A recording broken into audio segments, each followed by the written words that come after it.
All right, good evening, everyone. I'd like to call this October 2nd work session of the Cornwall School Board to order and ask that everyone stand for the Pledge of Allegiance. I pledge allegiance to the flag of the United States of America and to the republic for which it stands, one nation, under God, indivisible, with liberty and justice for all.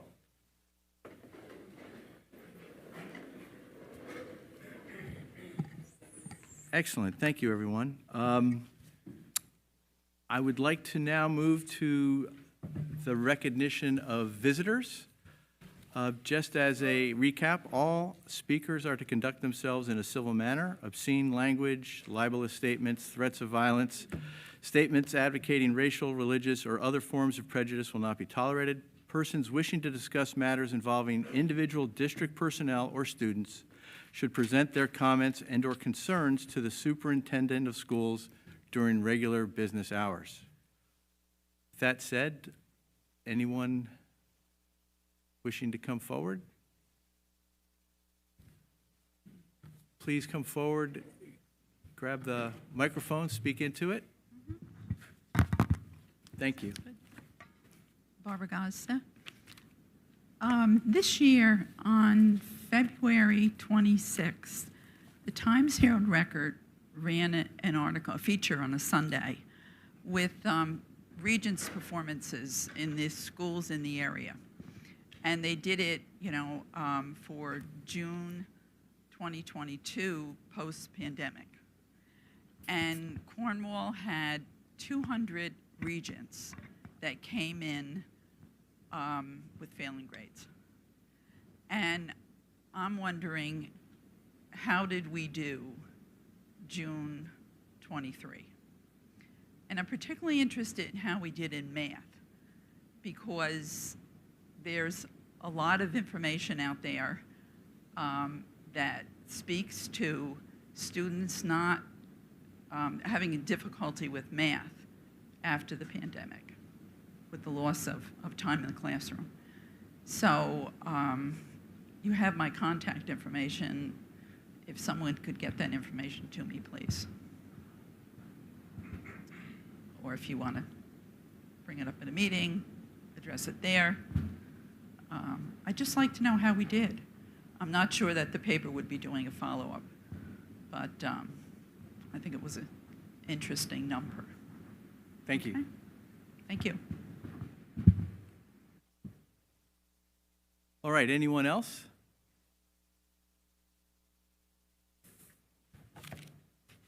Okay, well, thank you.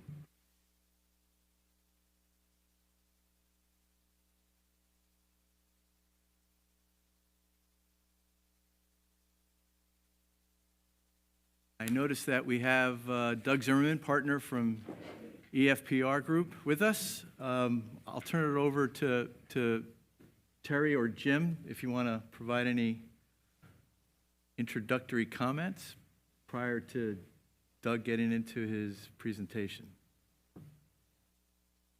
I don't think we need introductory comments. I think we just... Fantastic. Well, Doug, welcome. We look forward to your information. Great, and thank you very much. And we did have an opportunity to review the financial statements in detail with the audit committee back on September 20th. We had issued a draft on September 15th. I want to go through the highlights of that report.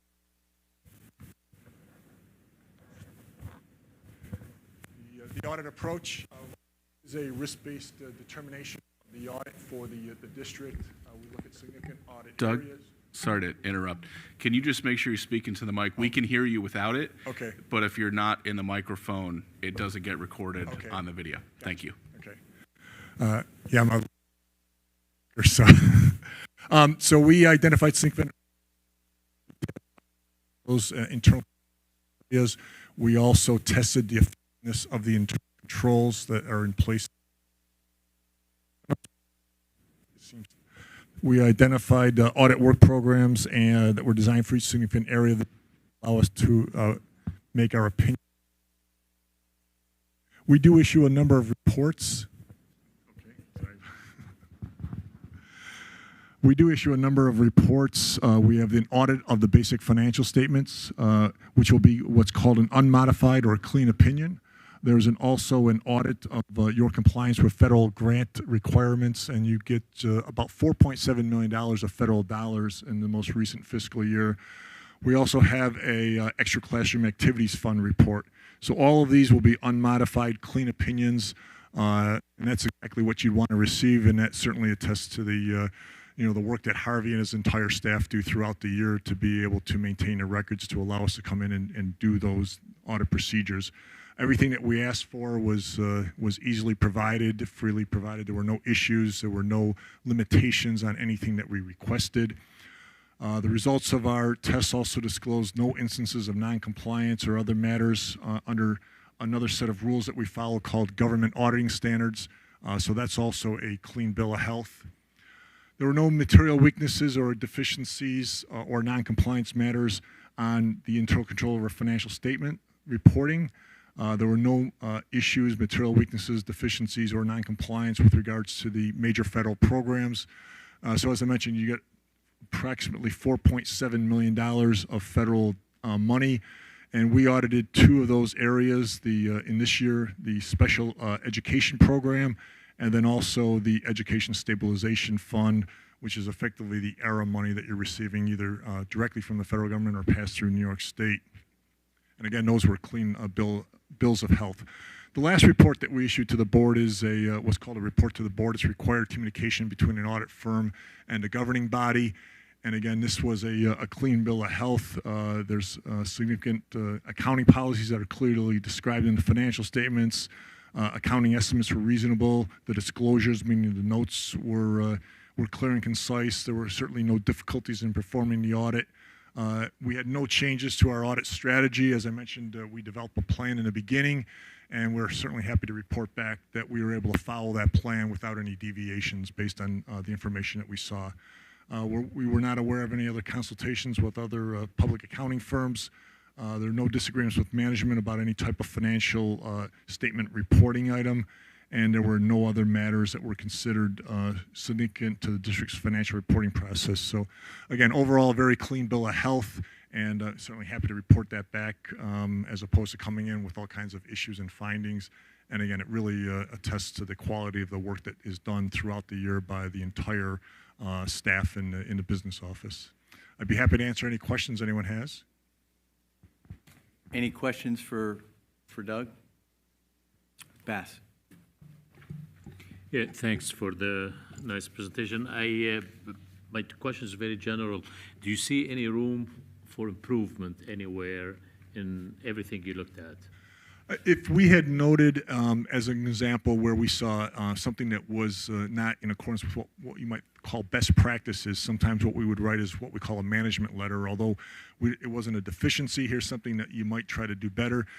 Certainly with the relatively small staff, there's only so much internal control that you can have in place, so we didn't see any areas that were subject to recommendations. Internal control, however, is something that continually should be looked at. It's not something you set up and forget about and 5 years later revisit it. It's something that should be looked at on an ongoing basis. And quite frankly, that's what's being done. As I mentioned, the ERA money that we audited, that's a new program that came around as a result of the pandemic. I've had other districts that didn't maintain those records accordingly, didn't put policies in place as an example, didn't spend the money in accordance with all the various federal guidelines. That certainly was not the case here, but that shows that the district receives unusual money coming in, and they set policies and procedures to address whatever they have to follow to make sure they're in compliance with either state or federal guidelines. Good question, and thank you, Doug, for the answer. Any other questions? Brendan. Thank you, Doug, and good to see you again. You kind of alluded to some issues that you had noticed in other districts. I mean, it's great to have you come here and tell us that you didn't find anything, but I just, for the sake of benchmarking and knowing how well we're doing compared to others, obviously you're not up here to tell tales out of school, literally and figuratively, but can you give us a sense of what other districts are running into, and maybe just give us a better sense of where we're excelling as opposed to just a clean report that doesn't give us some of that nuance? Sure, absolutely. I mean, one of the that you can maintain no more than 4% general fund balance. You are right at the 4% threshold. As a result of the pandemic and the ebbs and flows in revenues and expenditures and remote teaching, most districts haven't been able to comply with that requirement. Some are way below, and I've got some, and certainly it's all public information, some districts are at 10, 12%, meaning that they basically, as a taxpayer, the taxpayer there could argue, well, you overtax me because you shouldn't be that high, you should only be at 4%. So you've done a good job here of managing the ebbs and flows in the funding coming in, certainly providing, education to the students, but not, retaining monies in excess of what the state allows. And had you been over 4%, that ends up being a finding in our report. Hey, Doug, could you just hold that thought for a second? I think we're having some technical difficulties. Sorry about that. Say it all again. So obviously, you're in compliance with that 4% requirement, which is something that has been a struggle for a number of districts throughout the state during these unusual pandemic times. Other than that, the programs that you received money in, there's the relatively stable programs. Yes, special education, program you've been doing for years. As I mentioned, the Education Stabilization Fund is an unusual program. It came along. The federal government was sometimes issuing regulations after districts had already gotten the money, started to spend it. You were able to adjust accordingly to that. One of the big issues districts are facing, and I believe Harvey's been fairly lucky in this, is you haven't had a lot of turnover. Districts that have had turnover have had all kinds of problems in their financial house and had trouble attracting qualified candidates. And it's almost a ripple effect. They have vacant positions for a while, internal controls break down, things get falling behind. You do have a requirement to file this report by October 15th. Certainly you're going to be able to do that. There's going to be a number of districts across the state that don't have the ability to do that by October 15th. So really, you're doing everything you have to do to comply with all the various rules and regulations you have to follow. And again, a number of districts, for a lot of different reasons, aren't quite in the same shape. Appreciate it. Hey, Doug, just to piggyback on Brendan's question regarding the unassigned fund balance, how does that affect your unqualified opinion in the districts that have that balance? We would still have an unqualified opinion on your overall financial statements. We would have a finding in your compliance report under government auditing standards because it's a violation of New York State regulation that you're in excess of that 4%. Great, thank you. Any other questions for Doug? Terry? Not so much. We appreciate your work with our team, but couldn't let the moment pass to thank Harvey and his team. Had we had 3 findings, I know we would have spent the next 3 hours grilling Harvey on what happened. So I did want to take just a moment to thank you, Harvey. This does not happen everywhere. A complete clean, without a management letter, with no significant findings, with bringing on a huge federal program and the pandemic relief funds is just, my hat's off to you. I appreciate the heck out of you, and just wanted to take a moment to thank you and your team for all that you do. Any dittos? I'm sure there will be, but getting back to questions for Doug, thank you for that, Terry, but any questions for Doug? Richard? So thank you for this presentation. Based on what I heard, I'm sure the answer will be no, but were there any areas that were identified as high risk? Well, anytime we perform an audit, there are certain areas that are almost automatically predefined as high risk. As an example, the federal government says that the Education Stabilization Fund is going to be considered high risk no matter how you perceive the district handling those monies, because of the fact that it's a high volume, unusual program that hasn't been around. For districts, we always consider capital projects a high risk area. It's not something that a district does day after day on an annual basis. You have a new school that's built as an example.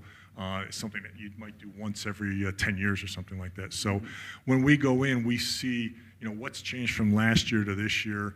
Have there been any key turnovers in personnel? As an example, if Harvey wasn't here next year, we would be looking at certain audit areas a little different because of the fact that that institutional knowledge, that the leadership isn't there. So there's a lot of different items that we look at to determine where we're going to focus our various audit efforts in. So nothing out of the ordinary? Nothing out of the ordinary. There's nothing that rose above what we would typically be looking at, as an area of high concern or anything like that. Excellent, thank you. Thank you, Richard. Any other questions? Christian? So I had the opportunity to ask you questions earlier, so maybe not so much tonight, but just to, I know this is not your report, but did you review the internal audit in preparation of the external audit? We do not rely on the work of internal auditors. We certainly review any work that they produce during the course of the year to see if there were any findings or issues, just like if you had a OSC auditor or any type of outside party audit, we'd be looking at that. I was wondering if that was available to you when you performed your audit, or it was you're a separate audit, so it's not as important. That I specifically don't remember what we looked at here. Harvey, I don't recall. Do you remember? You wouldn't have been able to, you didn't look at the current one, which you're actually going to be approving tonight, because it was been in a draft format until the audit committee, and now then tonight to approve it. But it would have been the previous prior one. year one, yeah. And again, we look at those to make sure that there weren't any findings that should adjust our audit plan, but we would never rely on those. Like if you got a clean bill of health on whatever area the internal auditors looked at, that doesn't relieve us from the responsibility of still performing the audit procedures we need to do in that particular area.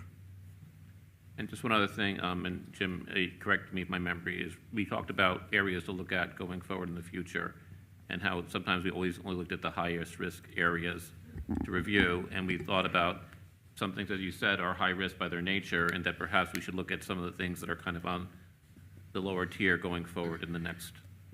We were discussing specifically internal audit at that standpoint. Yes, I bet it just as something that, because I guess I'm using the general audit discussion to kind of bring that up, just because I think that was part of our discussion as well.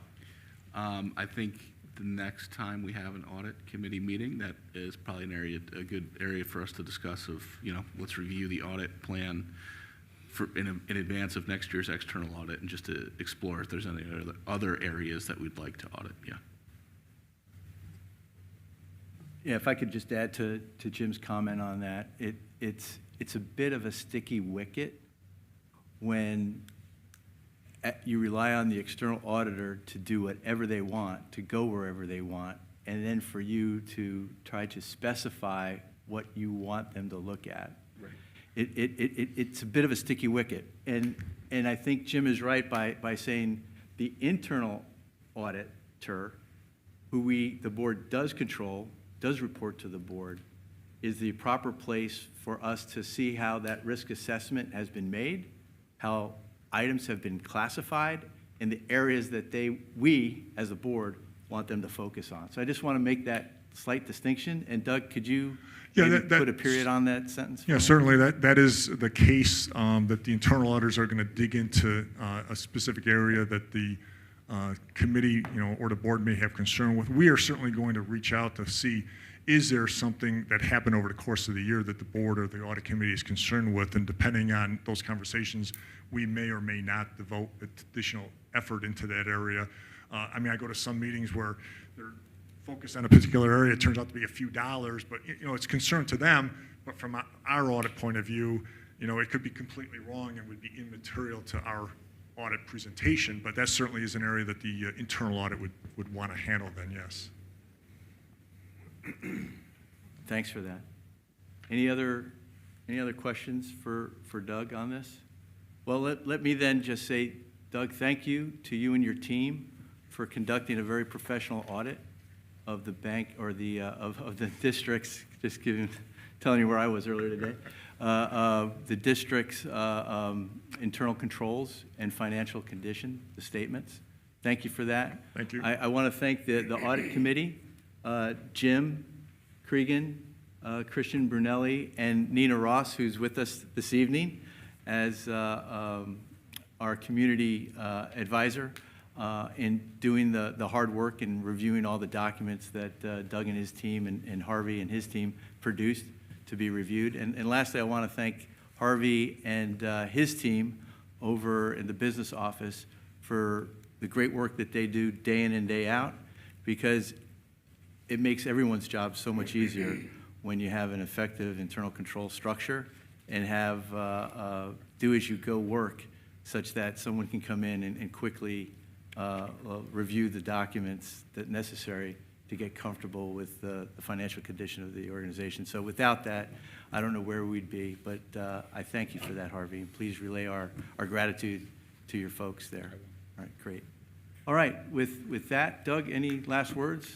No, again, I just reiterate everything that you just said. It really is a team approach to get to this point. We certainly do all the work we have to do, but management and the entire district has to keep things in good shape throughout the year to be able to be here tonight to present. Great, thank you, Doug. Thank you, everyone. All right, Thank you, Doug. enjoy the rest of your week and presentations. All right, so that will take us then to reports and committee updates. I go first. Strike while the iron's hot. Let's go alphabetically. I know Jim wants to go because he thinks the iron's hot, but let's go alphabetically. Oh, look. 2 and 1. All right, Jim, audit committee, please. Thank you, John. I held my comments here, so Terry stole where I was going to begin. Thank you, Harvey, to you and your team. I think it was pretty clear from the presentation that the audit was very clean and that they were very happy with the way that you run your department and the way that the books are kept and the financials are kept for the district. So just a few notes. We had an audit committee meeting on the 20th, and we went over in a little more in-depth this external audit report. We had Doug and Jeffrey Jones from EFPR join us virtually, and we were able to ask any questions we had. Kind of came to the same conclusions here. All records and information requested were freely available, no instances of noncompliance, no material weaknesses, deficiencies, or noncompliance findings. So very happy with the audit report. Anything else I want to highlight there? I don't think so. So the full board, the committee took a vote to recommend, obviously unanimously, that the full board adopt the external audit at tonight's meeting, which is in the consent agenda. We also discussed the internal audit, which was conducted 6/26, and the internal audit,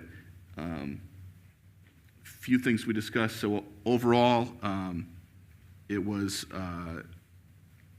clean opinion. There was just 2 areas, 2 recommendations on a corrective action plan.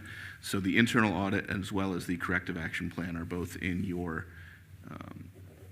items tonight in the consent agenda. The 2 items for corrective action were, 1, there was not a backup treasurer. Forgive me, that's probably not the technical term, or is that the deputy treasurer? Due to some staffing issues, we didn't have a deputy treasurer in place for a significant portion of last year, so there was no backup to be able to sign checks. That was remedied at our July meeting when we, as a board, identified a deputy treasurer, so that was corrected. Another area that the internal auditors, Nugent and Hausler, recommended was that when receiving, that the packing slips are collected with receipt of goods and transmitted to the business office, and that has been implemented over the summer by Harvey and his team, and that message spread out to all the departments, so just a way to beef up our receiving procedures. So with those 2 corrective actions already completed, very minor findings, so we then took a vote, again, as an audit committee, and unanimously we recommend to the full board that you approve the internal audit as well as the corrective action plan. Other items discussed, other items discussed in the meeting were that internal audit.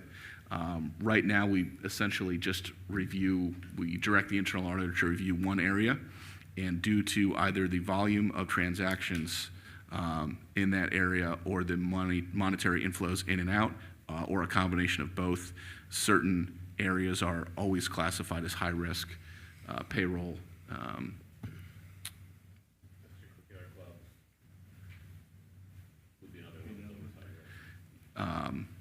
Sorry, drawing a blank here, but between another one that would be, just purchasing. There's few areas that are always identified as high risk. So one thing that we're recommending, and Harvey's going to get, just a quote from an internal auditor, is to add the extra expense to audit a moderate or low risk category in next year's internal audit, just so some of those, basically some areas would never get audited. So just beefing up the audit a little bit there. But again, really happy with the results of both audits. Hats off to Harvey and his team. And I don't have anything else to discuss as an audit committee. Since we are recommended these 3 actions to vote tonight, happy to answer any questions that anybody might have for me. Yeah, thanks, Jim. You just said that you're going to recommend adding a budget line or adding monies to the process to audit, I'm going to use the term lower hanging fruit or Yeah. lesser risk Yes. items? Is that in lieu of the high risk items? Or No, in addition to. Yeah, okay. Yeah, in addition to. I got you. Yeah, thank you. Thank you. Good question, good answer. Any other questions for Jim? None? Hey, Jim, great report, thank you. And Thank you. appreciate the work of you and your committee. Excellent, excellent. Brendan, do we have any updates for communication? Yep, we have a communication committee meeting on Tuesday, October 17th. We'll be discussing, I think the most pressing item will just be, what can we do to support the outflow of information from the capital project? But then we'll also be exploring, what other initiatives we want to address throughout the year. I know over the last 2 years, basically, the capital project has been almost, if not the entire focus of the communication committee, so pulling out a little bit and seeing what else we can address. But our hope is to have something quickly to move on with the capital project after that meeting, and then make a schedule for its ensuing initiatives for the rest of the year. Thank you, Brendan. Louis, facilities, Sure. please. So the Facilities Committee has a meeting upcoming on Tuesday, the 10th, in the district office at 6 p.m. This meeting is, or this committee has public members and other members, not board members on it. I'd like to invite anybody in the public who wants to participate as a committee member to please email me and get that or give me your name and contact information, and we'll get you on a list, as well as district personnel are welcome to participate in this. In a perfect world, it'd be nice to have some building level administrators as part of this committee, as they are the ones occupying the facilities. It'd be nice to hear from them directly. I know it was very helpful with their input, putting together the phases that we are seeing worked on today. The committee in general is going to focus on what previous facilities committees have focused on and done very well. A forward-thinking, conscious plan for the district to look at, different portions of our buildings and our grounds that need our attention. And so we're going to primarily focus on the forward-thinking needs and tee up these projects as the projects we're working through now with phase 1 and 2 is. We will spend brief moments on the current projects we're in. In general, we're not construction managers. We are a facilities committee, so we're going to focus on the forward thinking. But again, everybody wants to know what's going on in the house, so you can't avoid it. If there's any questions or comments, I'm welcome to hear them. So Louis, I think that was a great clarification on that. If you could just include this notion of lessons learned and how we might get ahead of the narrative as it pertains to construction execution. I think there's some valuable lessons learned that we might be able to codify, to memorialize, such that as we get into more capital projects down the road, we can use that as kind of like the what not to do cookbook. So maybe things get a little bit more on time and the like. So if you could add that to that list, and I think we've talked about that. That'd be helpful. Yeah, I've been working with Harvey for the last several weeks. I sent him a note today on, so I should preface, the Paloma Group and Tetra Tech will be at our first meeting and looking to report to us on the state of affairs as to where we are. Again, we're not construction managers, but we are, responsible, I'll say, for keeping an eye on these things. So Tetra Tech and the Paloma Group will be present, and some of what you just enunciated, John, is what they're going to be asked to present to that facilities committee to understand where we started, how we executed, the shortfalls, and the pitfalls. Let's talk about them, flush them out, make sure we don't fall into those traps again. And the important thing is identifying them and recognizing them so we don't repeat them. That'd be the main goal of hearing from those folks, and as well as the future projects that we have teed up. Our phase 2. Let's understand how our phase 2 looks from a timeline perspective and a schedule perspective. Two completely separate terms, timeline and schedule. What does the timeline look like? That's a floating document, and then a schedule is when that lands on a calendar. It starts on the 1st and ends the 30th, or some such thing. So they were going to be asked to attend that meeting, John, and at our next committee update, I'll be able to report back to the board the findings such thereof. So that's great, Louis. Just to clarify, before we have that next work session, which I believe is November 2nd, we have a board meeting on the 16th. And I know some of your efforts and Terry's oversight of the current status, Palumbo is going to present at the October 16th board meeting. Do I have that right?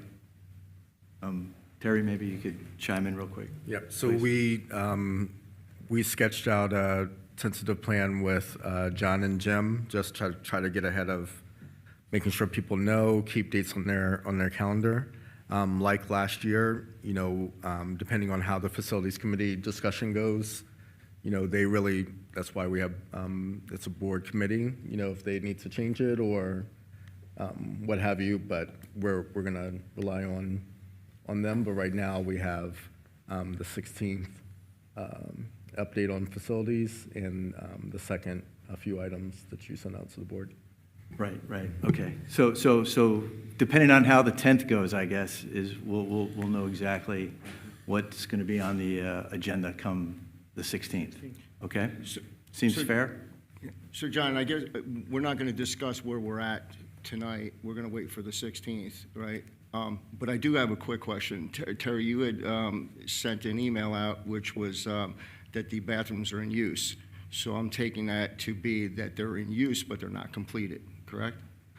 Yes, that's correct. So last week, both CES came online Monday, Tuesday of last week, and CCMS, our middle school, came online by Friday of last week. So those are, students can use the facilities, but there's an extensive punch list of items that still need to be completed. And I guess that's what we're going to find out on the 10th, where we're at, when this is going to be complete. That would be phase 1, correct? It would be portions of phase 1 that we're Portions of evaluating. phase 1. Yeah, that's right.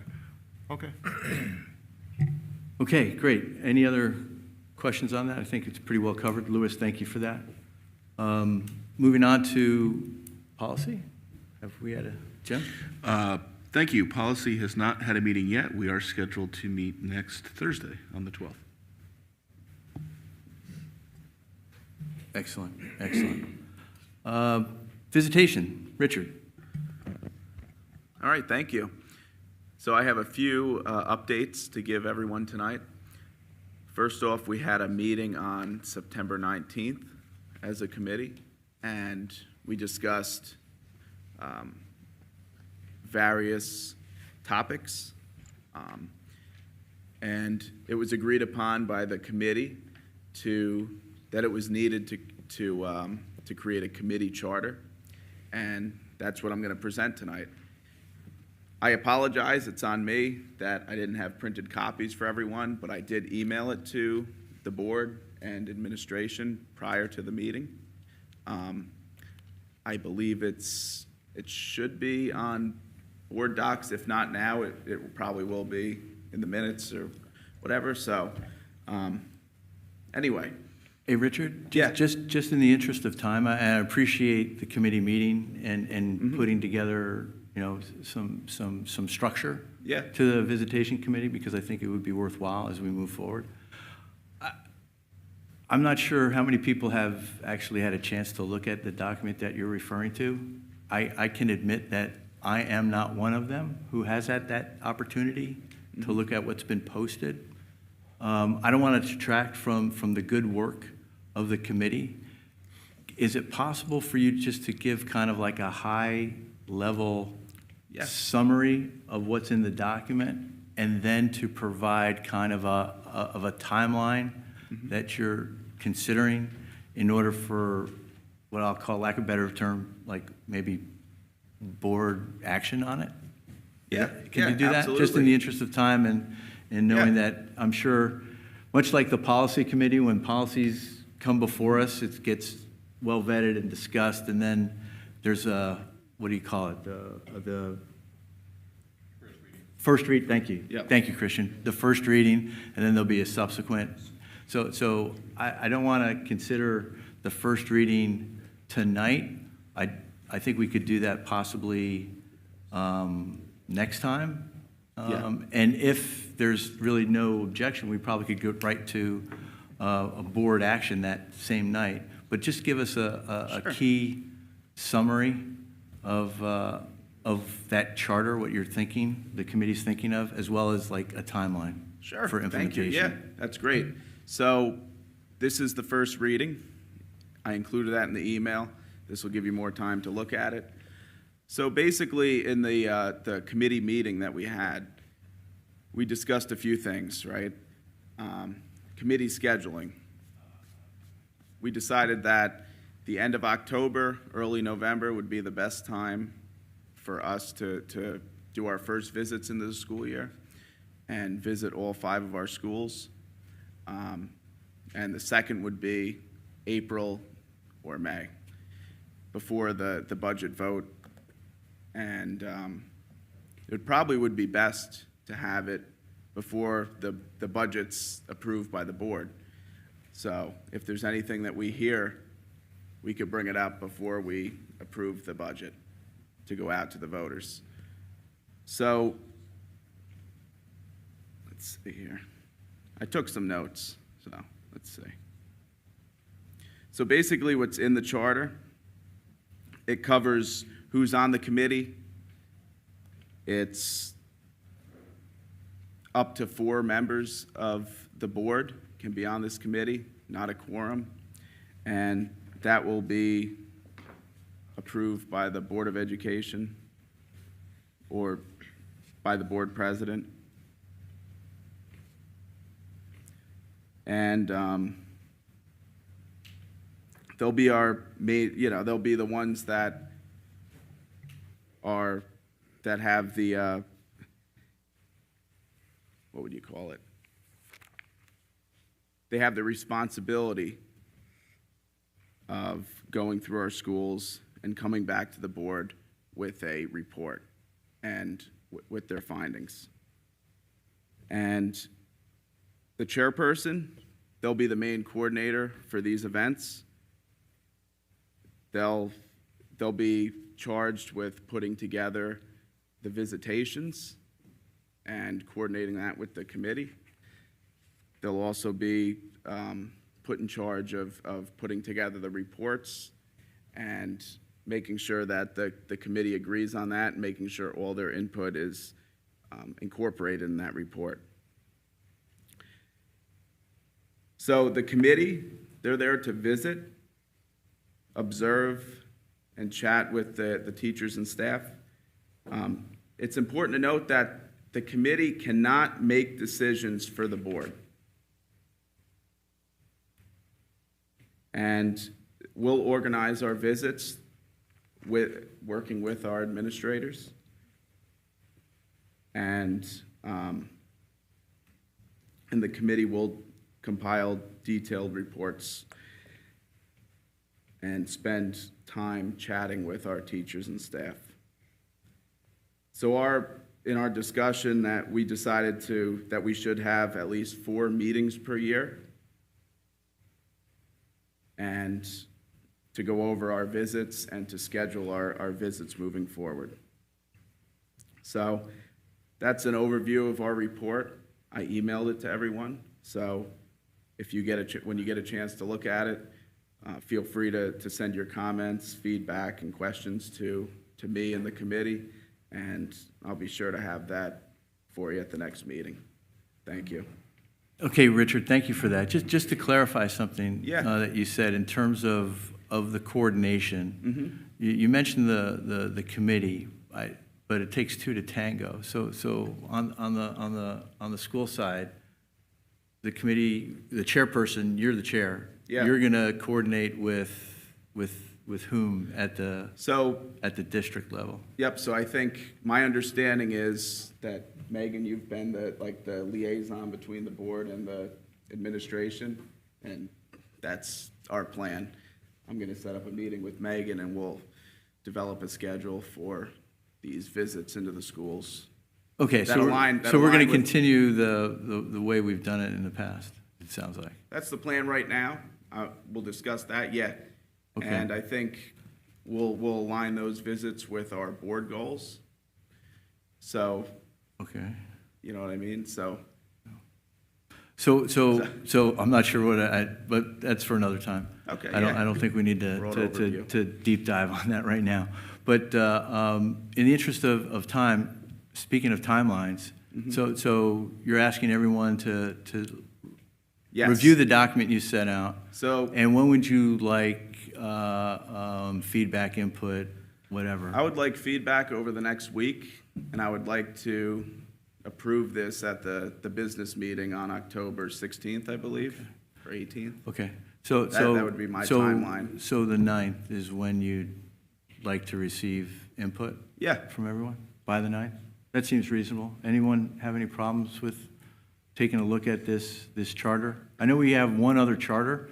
It's the audit committee. I don't think other committees have charters, but I think it's a good idea to provide structure and understanding and clarification to the degree a charter can do that as it pertains to purpose and how things are supposed to work. So hats off to the committee for moving forward on it. But I want to make sure all the committee members have a chance to review and provide feedback before we take any action at a board meeting in the future.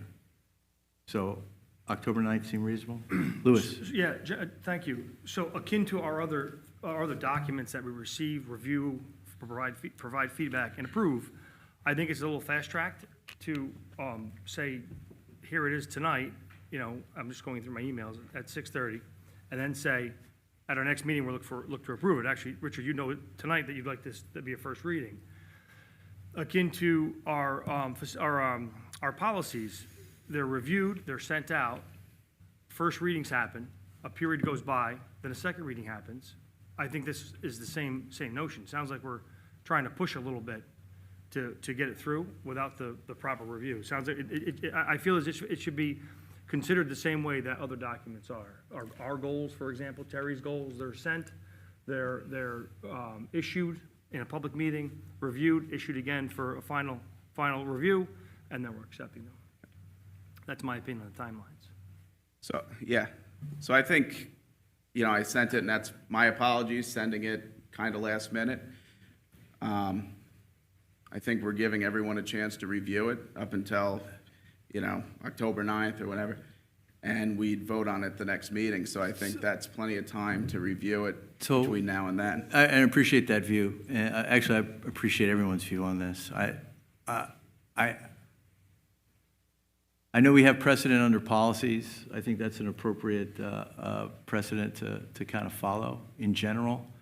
But the preeminent rule of thumb, the heuristic that I follow, is getting it right versus getting it right now. That's what drives my focus.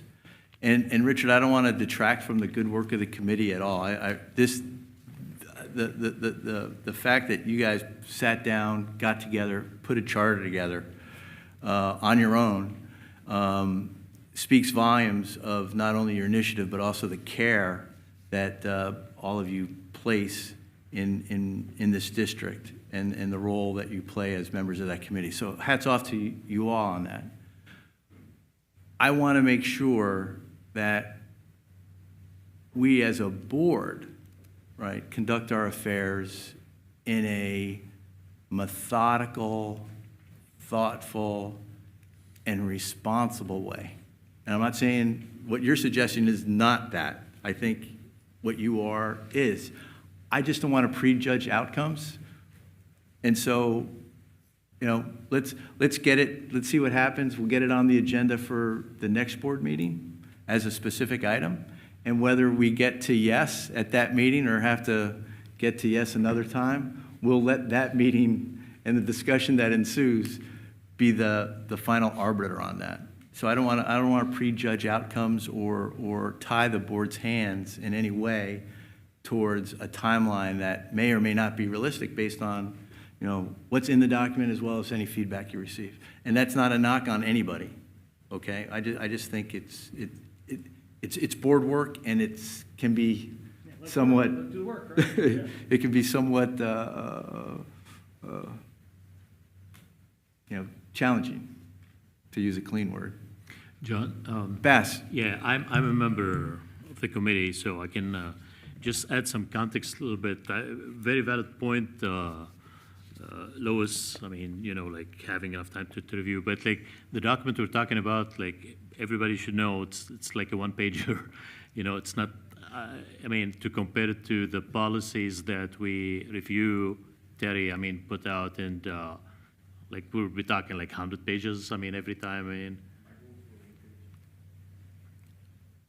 No, the policies that we review on a 3-year cycle, right? I mean, so the volume that we need to review. This is one. I mean, this is kind of because you haven't looked at the document. I feel I have to mention the size of it. This is one. Another thing is, like, if you ask, like, again, I mean, you know, I applaud the initiative that Richard championed here to put you know, a document together, a charter, you can name it, you know, whatever you like, but charter is a nice term to use. Why? The question is why? Because last year, the visitation committee, I was part of it, we failed last year. I can tell you, we did fail. Without pointing fingers, we didn't do our job. We managed to do one visitation instead of 2, right? We did not bring to the board, to the full board, a report on the first visitation we did. Why? Because we were arguing this version 1, version 2, version 3. At one point in time, I volunteered to consolidate all the versions that were in front of the table. That didn't go anywhere. So what Richard is doing, and again, I applaud what Richard's doing, is to put everything on paper. Like the document's going to say, we're going to do like 2 visitation. First visitation towards the end of, you know, October. Second visitation in the April time. So it's nice to have it on paper. We talked about, again, I mean, who's responsible for writing the report, right? I mean, so everything is going to be much clearer instead of being kind of, hey, you know, I mean, I'm improvising, you know, as I go. That didn't go well last year. So, again, the intention is to improve the process, that's all.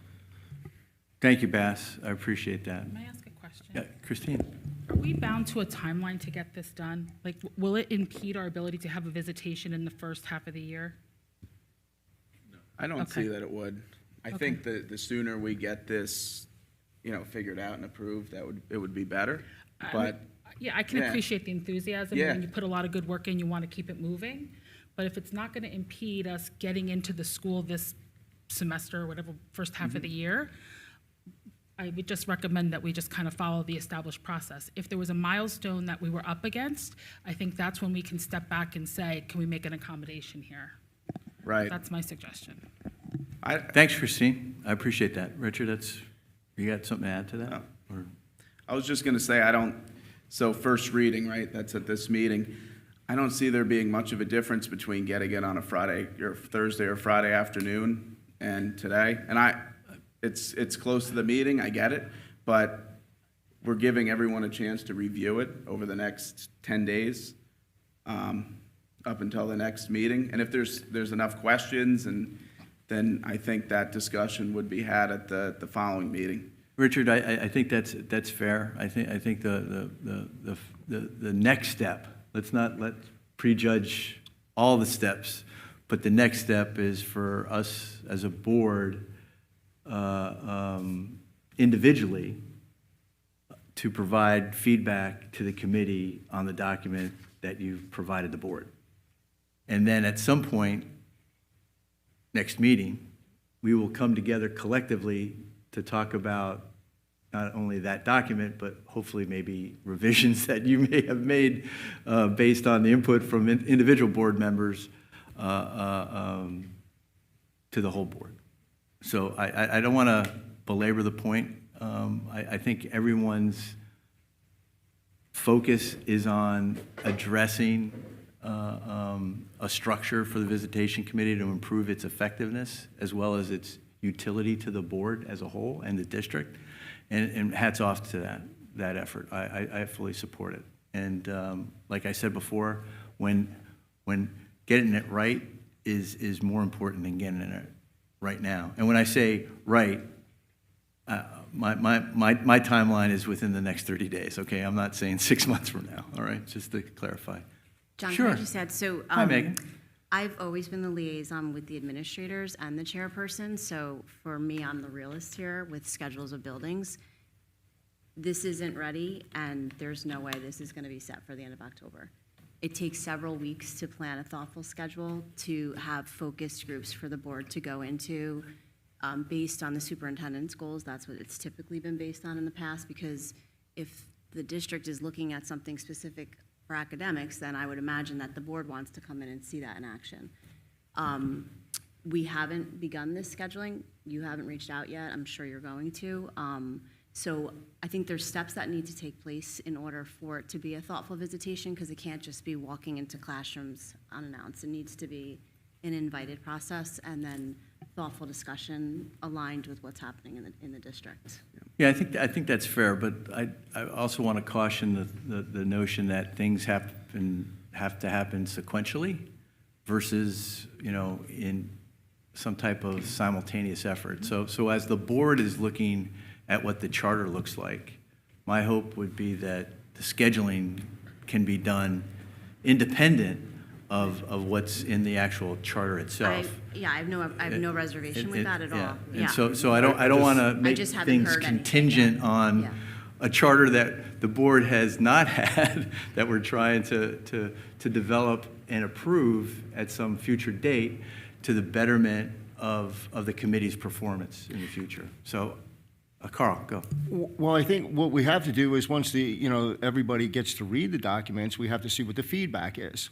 If there's no feedback, then the process can actually move forward quicker than what we're talking about right now. I don't know what we're talking about right now other than the next step, but thank you for that, Carl. I would agree. Christian, sir.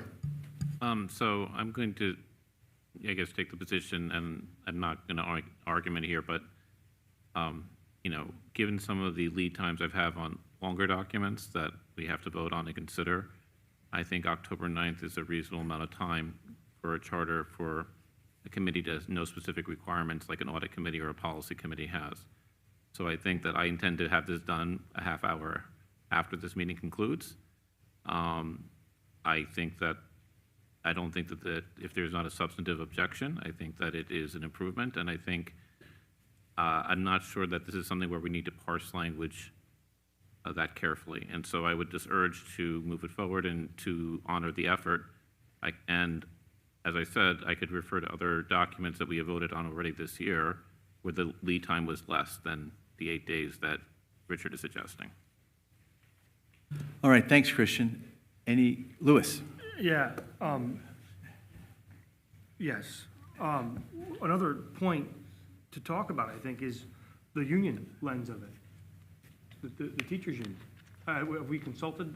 I mean, Can we, I think that's an important consideration. I haven't looked at the document. I'm not sure what's in the document, and I would prefer to defer any discussion about the material elements of the document. I'm not going to talk about the document. I'm talking about the overarching concept of a union that's in place, right?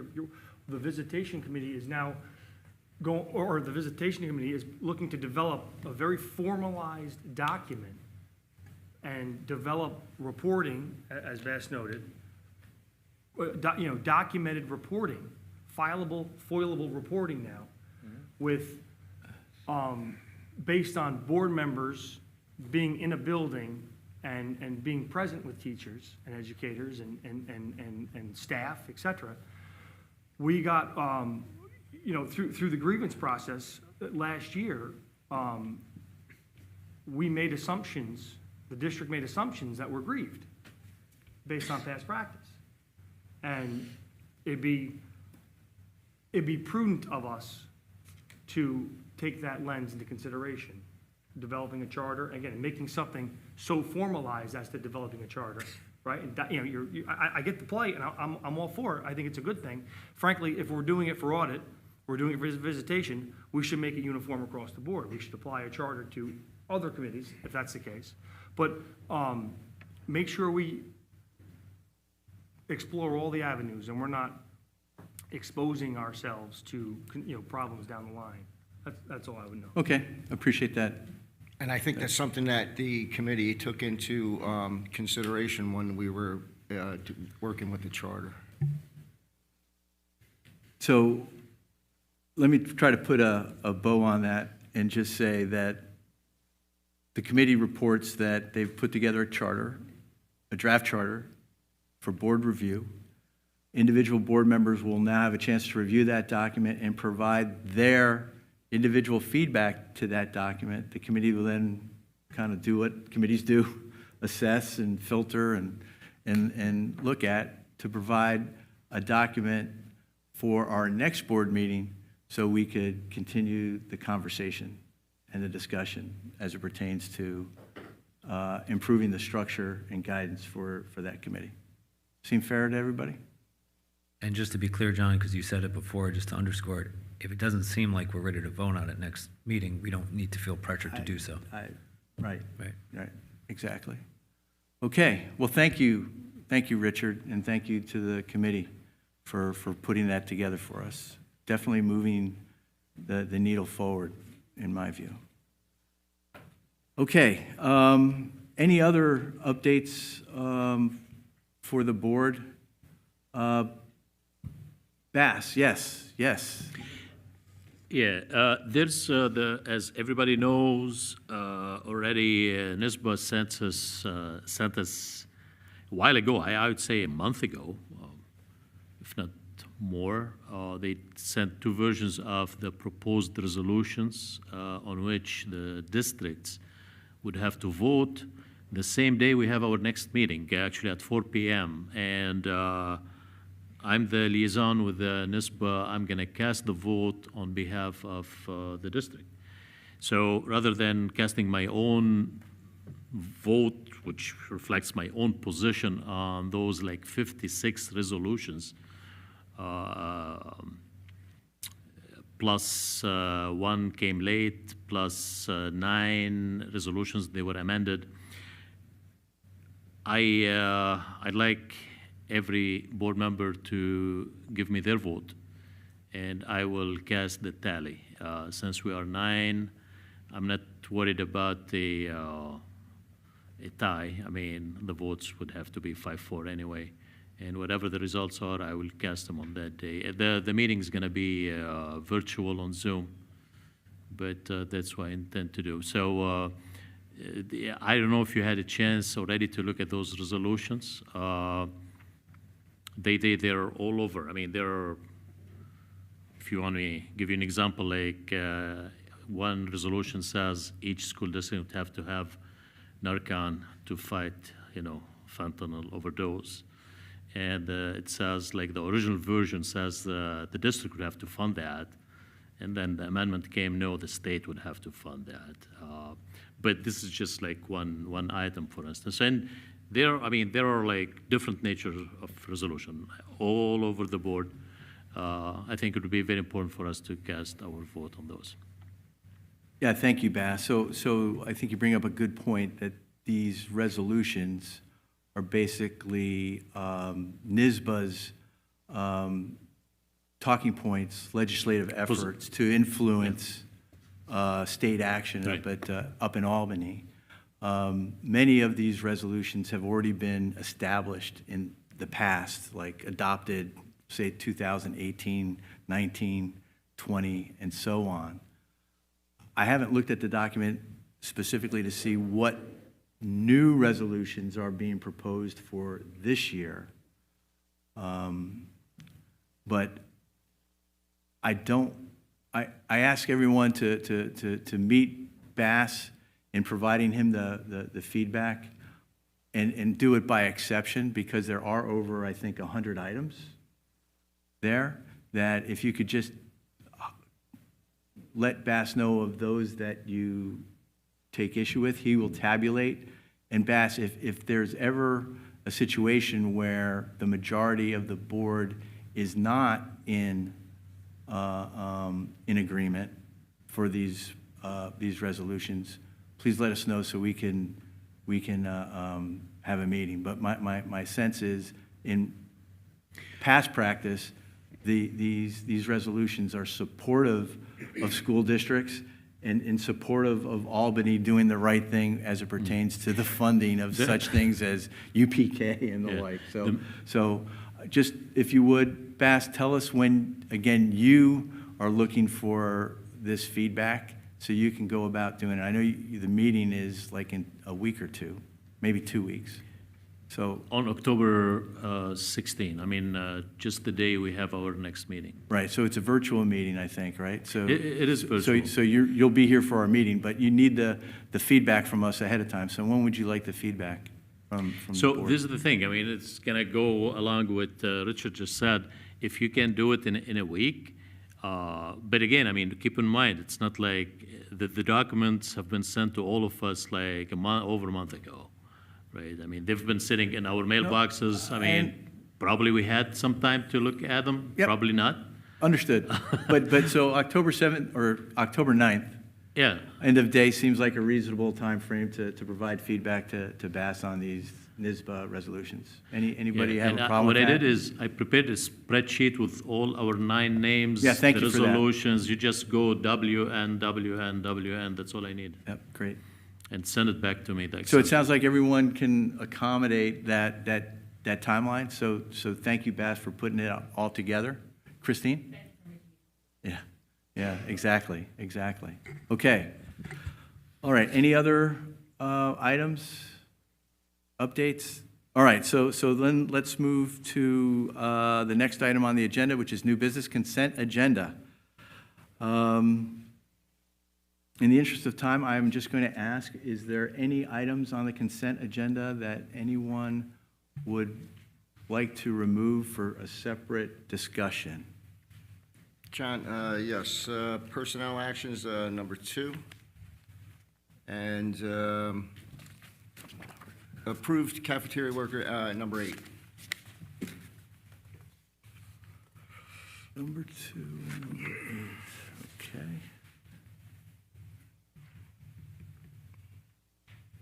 Anyone else?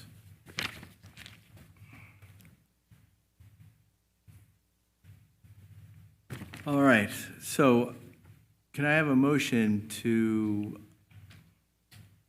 approve the consent agenda items 1, 3 through 7, and 9 and 10? Move it. Second? Second. All in favor? Aye. Any opposed? Any abstain? All right, thank you. Motion passed. All right, so let's go to item 2 first, and we'll take it as per document, which is personnel actions. Carl? Just very briefly, Oh, wait, Carl, I gotta introduce it now. Sorry, my mistake. May I have a motion for this item, personnel actions? I'll take it as per document. I'll move it. In a second, discussion. Carl? yes, very briefly, number 2, temporary appointments. I see here that they have something, 80% for E&L. Just somebody can explain that to me, the temporary part and the 80%. Yeah, sure. So the 80% is reflective of a .8 FTE. Temporary appointments, anytime you have anytime you're appointing to an encumbered or unencumbered position that's less than 1.0, it's not a probationary appointment and it needs to be temporary. It's appointed annually. Okay? Just with respect to E&L and TESOL in general, it is a relatively challenging and sparse applicant pool. So we're in the process of still trying to fill those vacancies. Okay, good, thank you. All right, thank you, Brent. Any other discussion on that? All in favor? Aye. Any opposed? Any abstain? All right, motion number 2 passed. Takes us to number 8. So number 8, I had sent an email. Carl, Yes, can I'm you, so sorry, go ahead. Thank you. Approved cafeteria workers MOA. May I have a motion? So moved. Second? Second. Thank you. Discussion. Carl? Okay, so on number 8, I had sent an email out earlier this morning. I had a couple questions there, and Harvey answered me just before the meeting. So we're good with that. So what I wanted to find out is, who is part of the negotiating team? We're new, trying to figure this all out. Who's part of the negotiating team? Is the board involved in that? And who authorizes who's authorizing the terms of the MOA? In other words, do you meet with the board prior to going into negotiations where the board sets some guidelines on exactly what you're going to be offering and stuff like that? So the process is usually where in terms of getting authorization, when we go in there, we kind of have parameters, but nothing is agreed upon until obviously the board gives its okay. Now, along the way, as you might recall, you usually have a visit from legal, and they'll give you an update. And that's where they kind of talk about the progression of negotiations and where it's headed and getting your, whether you have to tweak or stick with the parameters that you originally set. So I realize that this was started before we became members on the board. So I was, that's why I was trying to get some clarification on how that all progresses. So the second question is, are the board involved in the negotiations at all? They can be. As you might recall, the teachers' negotiations, they were. Okay, they were. Usually, I wouldn't say it's limited to, but usually it's with the bigger contracts that we do that.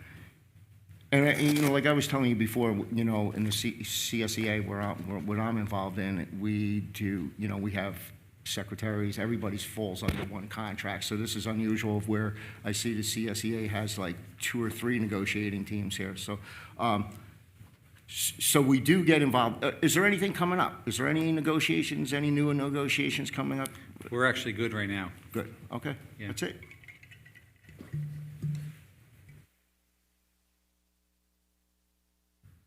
Oh, if I turn myself off, thanks. Thank you, Jim, for pointing that out. And all in favor? Aye. Aye. Any opposed? Any abstain? All right, number 8 passes. Thank you. So that takes us to our next item, which is new business, non-consent agenda. First up is discussion and approval of the board goals for 23-24. let me do a quick recap or review of where we've been, where we are, and see if we can move forward quickly.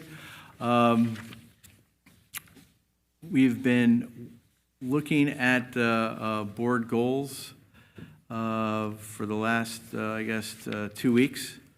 The goals that were drafted by Jim and I were provided to the board at the last meeting. We then asked for input. Over the last week or two, we received input on these goals. We went back, tried to make revisions where we thought they made sense. We've sent it out again to the board. And so in the interest of time, let me just say that I've received feedback today, and I should call it continuing feedback, like a continuing dialogue, which is exactly, board work. But I want to have that discussed today on what was put up on the agenda, and see where we are. And instead of doing this kind of free-for-all, I'd like to go goal by goal and see if we can get to a place where each item is, because I have a feeling that we are going to spend some time on at least one or two as it pertains to discussion. So I am going to take what I think is the least discussion required goal and start with that. So that's item number 2, which I believe is the board assessment. John, just to jump in. And Louis, sure. Won't you want to open it? Because it's up as a resolution? Or is this just open, free discussion? I'm asking out of... Yeah, I'm going to open it as discussion first to see, once we have a final document, then we have a final document, hopefully that won't require much pen and ink changing. And then entertain a motion to move that document, and then yada, yada, yada in terms of process. Does that seem fair? Sure. But thank you for the opportunity to clarify that, Louis. Okay, so that takes me then to the board self-evaluation goal.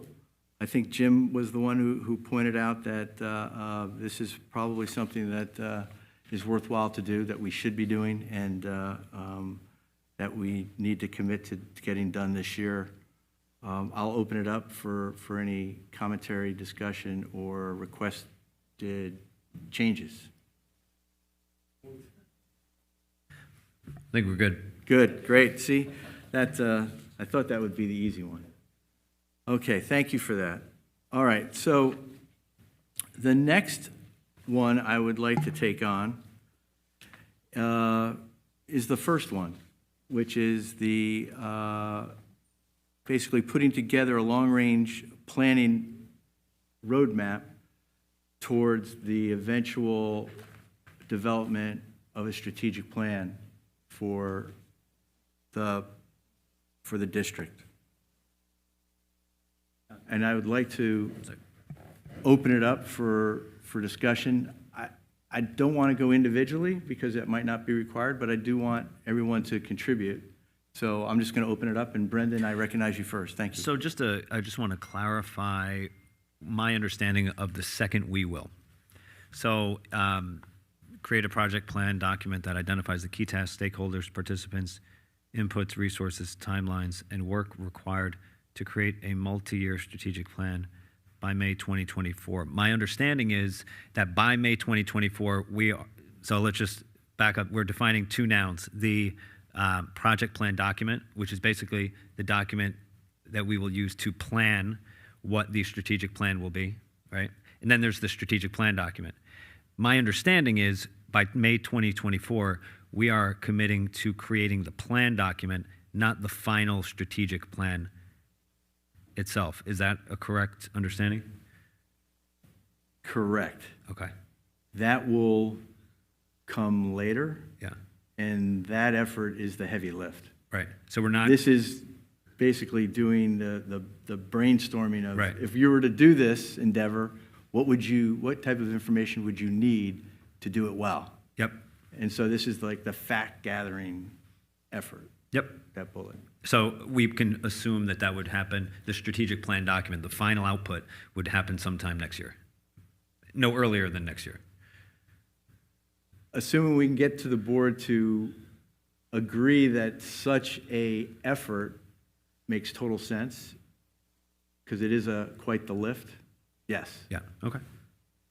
That, I just wanted to clarify Yep. my understanding of that. Yep, thank you for that, Yeah, Brendan. I'm Louis? with you. I'm with you. I kind of smelled the same thing when I first read it, but I'll jump on the heels of that some challenges that I've witnessed here in the board settings, in that turnover period, that year-to-year turnover, I think it's very important if we put something like this out, that we tried our best to finish it and create that document, as much as a heavy lift as it may be, committeize it perhaps, but to then tell the next board, which may or may not be all the folks sitting here, that the previous board saddled this obligation for them, it may make more sense for this board to finish it, to try and put a date out there, to commit to the before the July 1 date, provide something, push something out. So just to be realistic in the effort to create a strategic plan,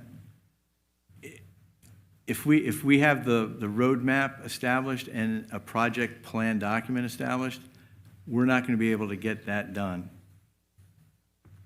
Even if only one person were to do it, right? To come, it would be their strategic plan, not the district's. It couldn't be done. And so I agree with you that there is a certain level of coordination that this board, your board right now, needs to fulfill. I'm not sure what that looks like, but maybe that's part of that project plan document that we do build out by May, to specify what those key milestones would be. Between you and me, Louis, and everyone who's listening, I believe in this document not being the work of one board, but the work of the district, which will include, if we get it right, guidance, direction, and expertise from Terry and his staff, input from the teachers and the athletic directors and the like. And so it's going to take a lot of work to that final strategic plan document. And if we get it done, like I said before, getting it done right now is not important. Getting it done right is. And I do believe in continuity of service. So my hope would it would survive multiple boards, because the horizon of it would be a 3 to 5 year horizon, right? So Christine and then Christian. When this got mentioned a couple weeks ago, I'm under the impression we hire a firm to help us. I don't think any of us around this table, I think it's a really heavy lift on top of everything else we do, and we're not experts in this field. So I would just like for consideration that maybe one of the things we should back up and look at is who's going to do the work? Who's going to guide us? Is there a consultant? Is there a firm that comes in and does it, that helps us gather the community? And it's very strategic just to do the plan. So the plan itself, I think we'll cross that bridge when we get there. And that is in the development of a strategic plan, right? There are people that do this for a living, okay? But first things first, we before we can get to that point, we need to put the roadmap together, as well as all the considerations of what that strategic plan might look like. But won't they help us do first. I'm just, So- to make our lives easier and to make sure it's a really thorough plan, they've done this a lot. They can warn us and give us best practices. So some of us do have extensive experience in that realm. Of course, but And so I don't want to prejudge outcomes. I think that's something that's on the table for consideration, but not as part of the goal, right? Ensuring that we have the right I resources. think it influences the timeline, though, and the realistic part of that. If we have additional hands to help the lifting, I think that influences whether we can get something done by May or whether it's going to be more of like an 18-month project. I've done a lot of project planning as well. I just don't know that I have the time to commit to what this would take for me to be heavily involved here, in terms of being really doing the heavy lifting. Right, so not that we have that roadmap yet, because that's something that we're going to explore and discover, I think, together, but the way I envision this unfolding is that every working session meeting that we have between next one and February to May, there would be materials and updates being provided for board review and consideration. If we need an outside consultant to do that for us, like I said, I think we can, as a board collectively, cross that bridge. But before we get to that point, we need to establish this as a goal. Sure. And this will be my last point, I'm sorry. I think an outside consultant can tell us what we should be gathering for data, what we should be looking at to help make our decisions. I think once we have that, yes, we can do the work internally in terms of getting more input or making suggestions. But we're not the experts in the district or the school side of it to know what to ask for. Am I making sense? So I don't Everyone's think. just staring at me. Yeah, no, I think that's a fair statement. I think in the end, what you're alluding to is who is going to be shepherding this process. And in the discussions that we've had, and that's Terry, Jim, and myself, is that us three will shepherd that process along in terms of the development of these considerations in that document. And I just want to be on the record that I really think an outside source should be involved. That's just. I think at some point they will be. But in order for them to be involved, we need to have a goal agreed to and committed to by the whole board. But thank you for that input, Christine. I saw a hand over here. Christian, sir. So kind of in response to some previous points. The first one about, future boards. And I think the first thing is that strategic plans are not a novel thing for school districts. We would not be breaking new ground. This has been done. Just because they're a future, and just even in this district, I believe the Facilities Committee has a 5-year plan or a long-term plan, which doesn't bind anyone in the future. So not only is it not novel, we have done something similar. And on that point, I think that what it provides to future boards is a baseline for their own thinking. It doesn't bind them to any particular actions, resolutions, but it gives an idea that it helps to talk about it rather than, in a sense, reinventing the wheel every single year as a third of the board turns over, which will happen from here till the end of the school district. So I think that, that's, we have elections. There are different points of view. I think it's good to lay out those. The second thing is, I think about on Christine's point about, bringing outside, and I certainly would agree with that. We could invite the Tri-States Consortium in, which is a group of school districts in our area that comes in and does advising. That's kind of something that we could do and ask our peers. And certainly I would be in favor of doing that. There are certainly consulting agencies that exist. However, I will point out that there is one agency in the area that for a Southern Westchester School District put out a homeostatic change chart that they copied out of a chemistry textbook and presented that to a Board of Education in this area. So I don't think we need to inflate the expertise that might be brought in. There are 5-year plans on a lot of websites throughout this state and throughout the country, and certainly we could look at them, consult them, bring them together. But I think for this year, and what is not necessarily the expertise, is that every plan starts with an understanding of what our values and our goals are. And that's a process where we talk to stakeholders, we talk amongst ourselves, we talk to the various people who would implement the plan before we even talk to someone on the outside, because otherwise we're going to let the means dominate the ends. So, and I don't think this contradicts anything you're saying, Christine. I think it's actually the same thing, is that yes, I think we should get outside feedback, but there's also what we need to do amongst ourselves, which is to come to a consensus about what we think is most important for our district. And I think that would be useful for us as we go forward for things that we know that are kind of in the stream already, so that we can be proactive about them instead of reactive about them. Thank you, Christian. Anyone else? Bass? It's a very interesting debate. I think the last few words we heard from Christian are about like internal versus external. I think we understand ourselves better than anybody else coming from the outside. Each community is unique in a way. So that kind of like expertise coming from within, I would value them a lot more than genetic expertise coming from the outside. Now, saying that, I do recognize that there are experts out there in developing strategic plans and goals and stuff like that. I would worry only about us spending money on hiring those consultants because there's no free lunch anywhere. I mean, I don't know if we can find any consultant that can come and volunteer their expertise for free, right? Yeah, so. Yeah, so to that point, I guess, if we're aligned properly in doing the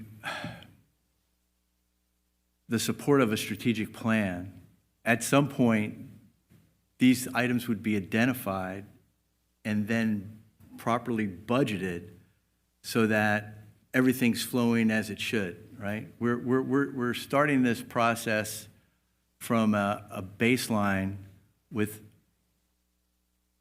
no budget. The real expense of this is in the development of the plan, and that's where I think the expense is best paid. But I think any discussion about the use of a consultant is a little bit premature. We first need to focus on the goal itself and determine whether this is something we as a board want to do. So, any other questions on that? I don't have a question, but if we're going to be talking about voting on it as it is, I would suggest maybe we add something to the effect of define what our, begin with the end in mind. What is our strategic plan going to entail? Is it going to be, do we want to have a 3-year plan, a 5-year plan? Like, it doesn't have to be that, but what is our goal going into it? Because I think that will then guide all the work you're talking about us doing internally, and then being able to determine what the necessary supports are.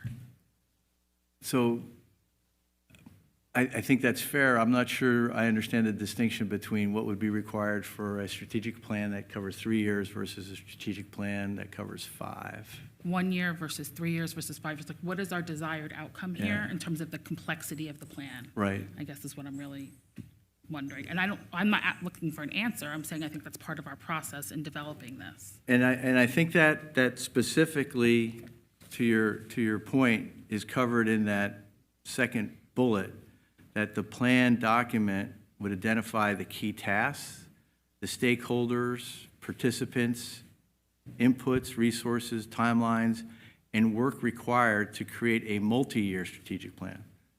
Not a single year. I think we've been operating on a 1 year at a time basis, and my sense is, in talking to everyone, that has limitations that we need to address and see if we can improve upon. So, any other considerations or comments? Brendan? Yeah, Christine, I think I agree with you, but I'm also thinking, like, I agree with you that everything you're describing is the best way to do it. But I don't know if a public school district can follow that playbook, and hire a consultant before we even, there's so much that we don't know about what we even want, and you're asking the right questions, that my fear would be that we hire a consultant who gives us an amazing document, and the public is like, you spent what on what?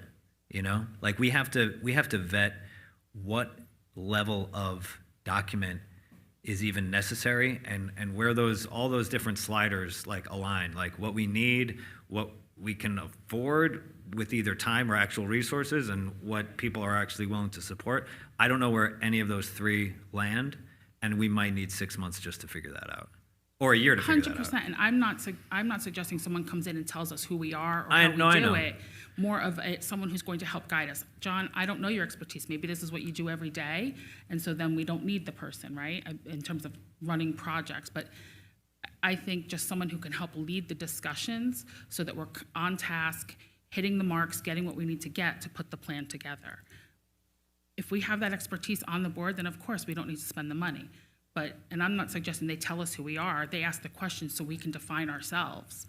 But so I hear you. I don't want you to think I'm thinking we should just sign a check today. I'm just bringing it up as I know, something I think we have to consider. I know, yeah, and I don't mean to imply that. I think that the way I read it was that, and maybe the likely outcome is that when we get to that February 2024 touch point, it's like, we'll all agree, yeah, we can't do this on our own and we need to hire somebody, and that'll be the point where we have that discussion. Thank you, Christine. Brendan. All right, so are we able to, can I get a motion on this specific one? So moved. All right, thank you. Second? Second? All right, great. All right, so that's 2 out of 4 done. Thank you for that. Let's move on to number 3, which is student outcomes. This one has received a fair amount of commentary and discussion.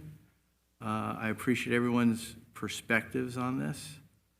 I'll just open it up for comments or discussion.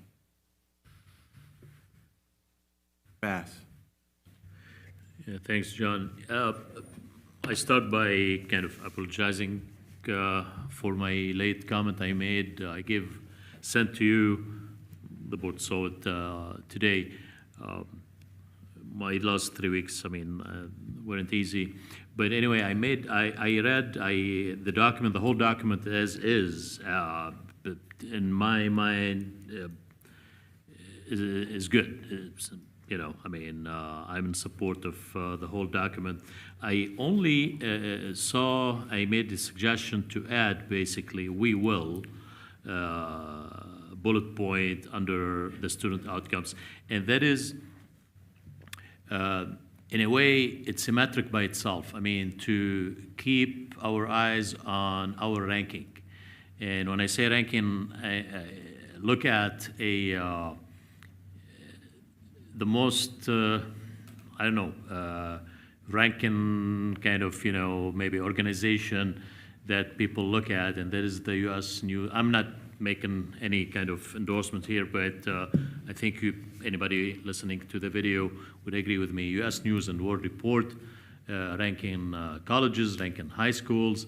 That is something you look at, and when you see your name there, something to be proud of, right? So I suggested adding we will strive, I said, what I'm suggesting, we can play with the language. We will strive to be among the top XXX number in the state of New York, and they do that. And they do even more, they kind of do subgroups. They list us under Poughkeepsie and the metro area of New York. I think they call that category. And we are number 10 there, right?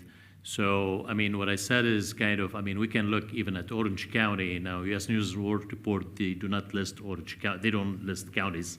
At least I couldn't find that. But as I said, like regional in a way, we're number 10. I think we can strive, and that's like the way we will strive to. And it's symmetric by itself. You can see how we're progressing every year to become number 1 in the Poughkeepsie metro area of New York City. And among, you put like in the blank any number you want, top 100, top 50 in the whole state of New York. As I said, it's like a goal, and it's it's symmetric by itself when you see where you rank. Thanks, Bass. Anyone else? Christian. So the first on this, I'm happy that there's language about UPK in here, and I think it's important. I think at this stage we're mostly examining the possibilities so that we have a plan for if we want to go forward and as more state money comes through, that how we might want to do that. And I think that's something that we should start thinking about. I would just to respond to Dr. Chakra on the rankings. I'm not sure that focusing on rankings is going to get us to the goal because of how the rankings are done. And just as my experience as an educator. So what happens with these rankings is people find out the algorithm, and in the original U.S. News report, it was how many AP classes that were being taken by a school. And so AP went from having maybe like one section to having 5 sections of an AP, so they could just have more students in the class, and they didn't even have to take the test. And so some of these rankings then kind of distort kind of what might be best practice. And at one point, many school districts that were conventionally highly ranked asked to be unranked or not ranked because they felt that it created a distorted picture of what was actually going on in the school district. Just an example, and I haven't looked at this recently, but Scarsdale at one point stopped naming their classes AP classes and called them AT classes, advanced topics, giving their teachers some freedom to teach material, and then the choice to take the test was up to the student. And they felt that was a better, in a sense, balancing how education, rather than what U.S. News and World Report or niche.com or whatever other ratings that there are. And just while we're on rankings, I will though acknowledge that we were ranked 22nd in the Hudson Valley, or Cornwall Central High School, which I believe was 88th in the state. Last year, I think we were in the mid-hundreds. I'm not sure that we increased, while I think we are a good school, I don't think the movement from 150 or 160 where we were last year to 88 this year is not necessarily a meaningful change. And that's why rankings, because rankings means that you have some noise in it and you can bounce around in between. So that's why I would look at other metrics other than rankings, although I think I understand the desire to do that. Thank you, Christian. Brendan? Yes, I was going to make a similar point to Christian, and you provided a lot of great specifics on that. I was going to phrase it a little differently. That I feel like as much as I love rankings, and I'm very trips the competitive bone, and you want to climb as high as you can. There's also a sense that we're like outsourcing our ability to outsourcing our North Star to a magazine. Why would we do that?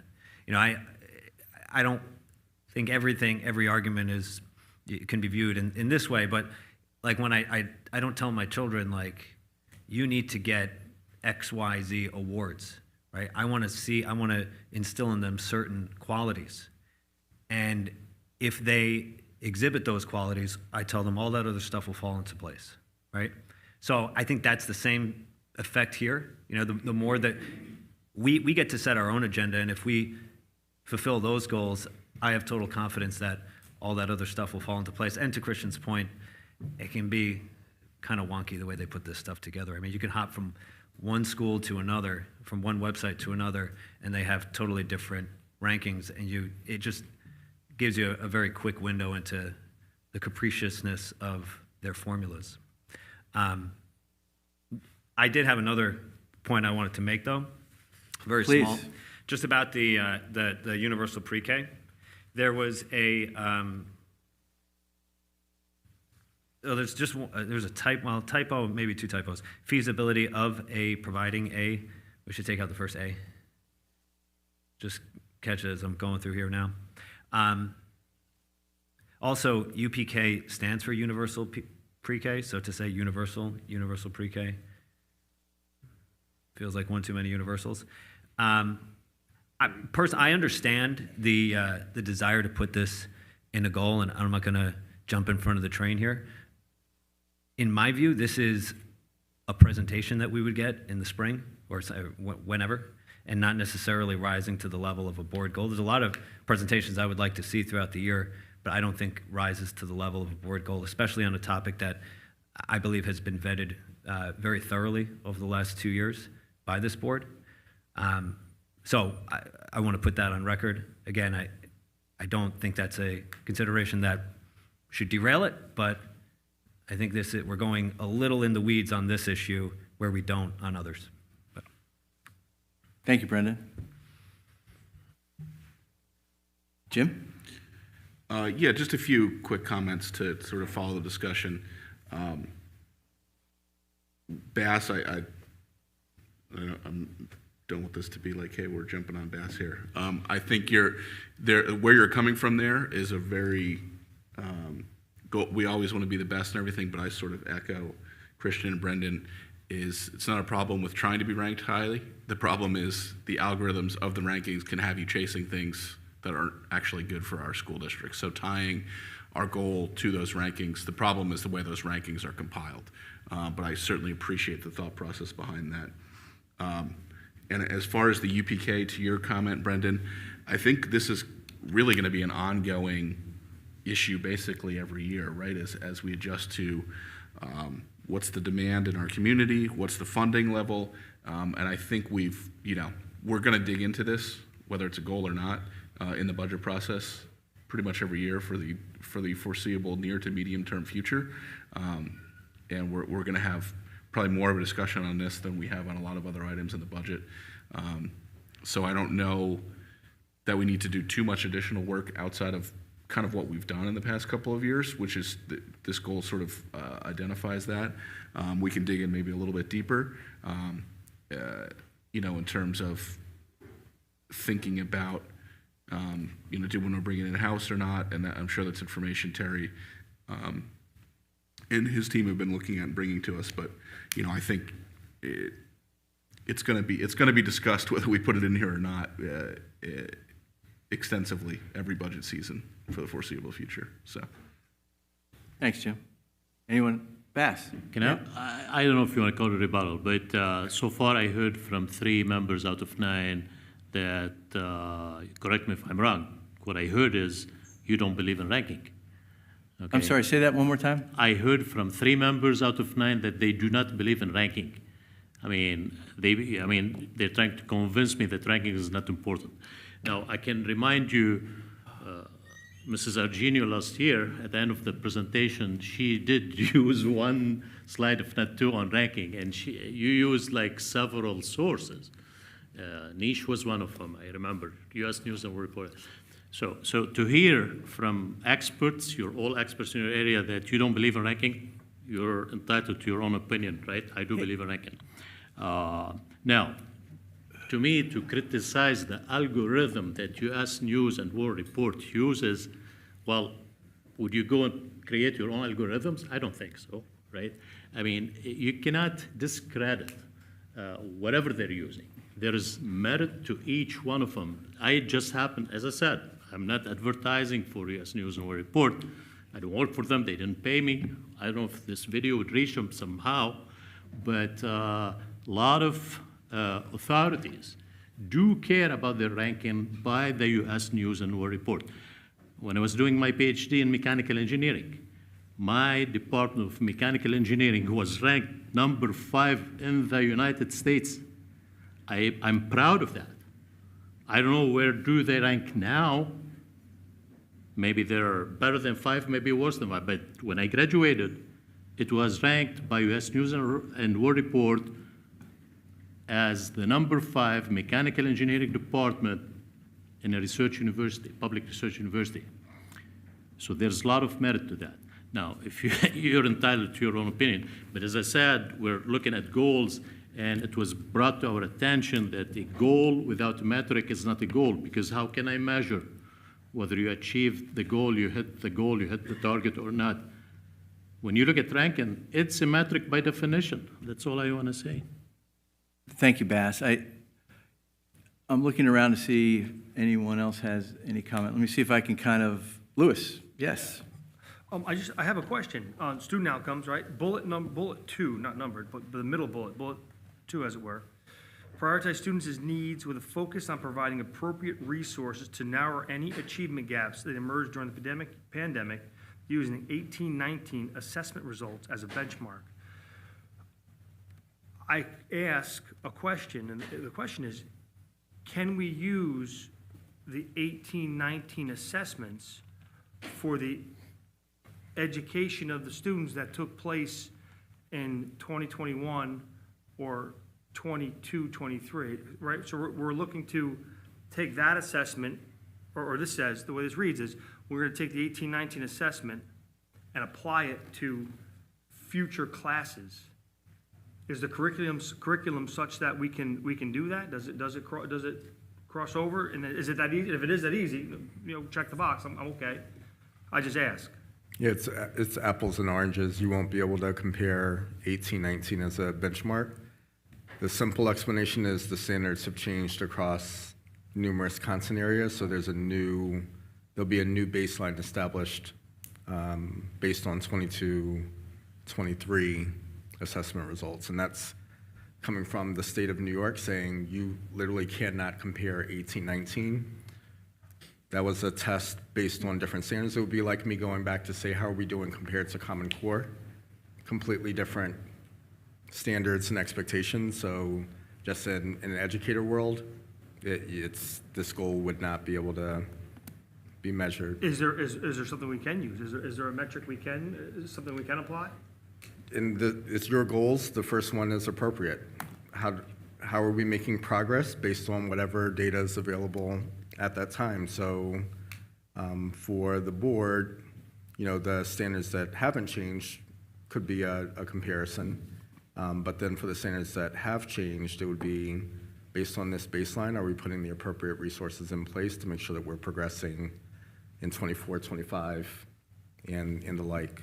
But the first one is just ensure that our proficiency levels are progressing with the learning standards is very well written because it's based on the established learning standards. And can I make a suggestion? Hold on, Christian, and then Brendan. Thank you, Louis.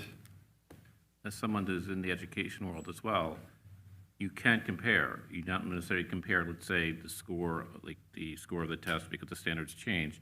You can look at a percent proficient, okay, because the percent proficient, according to whatever the standard at the time, is something that can be comparable.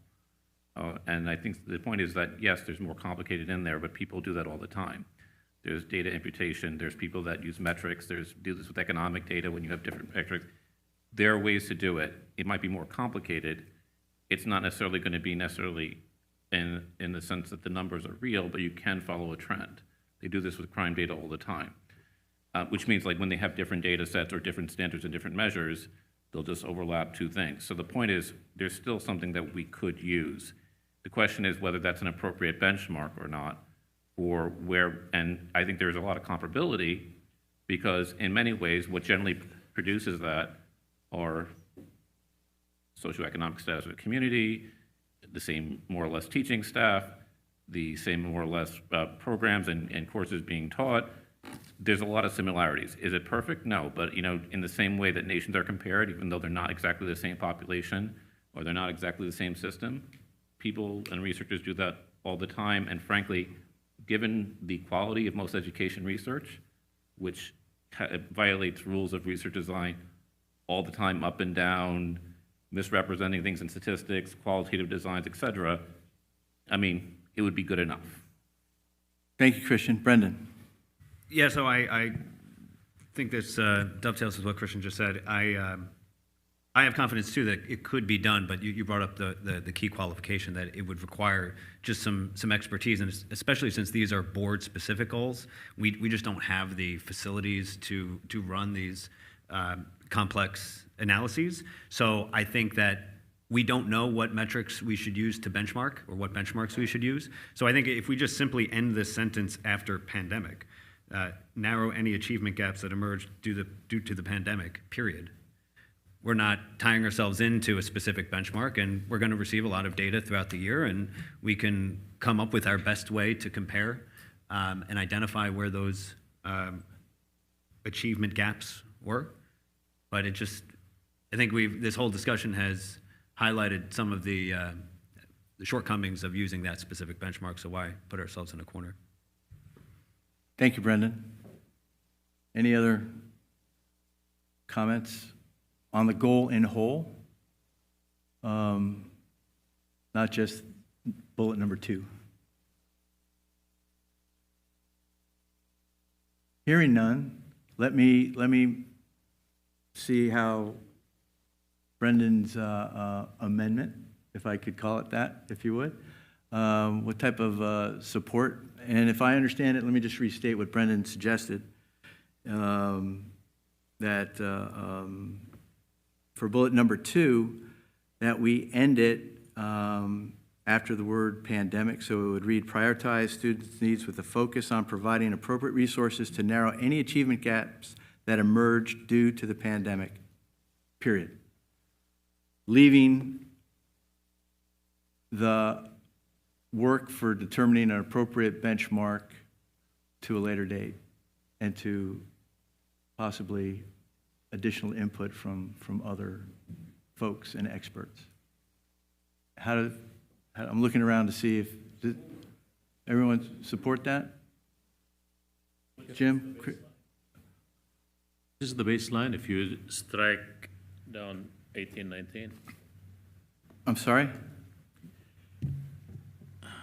Oh, what do you compare what with what? I mean, this is, I don't think you should change the sentence as is.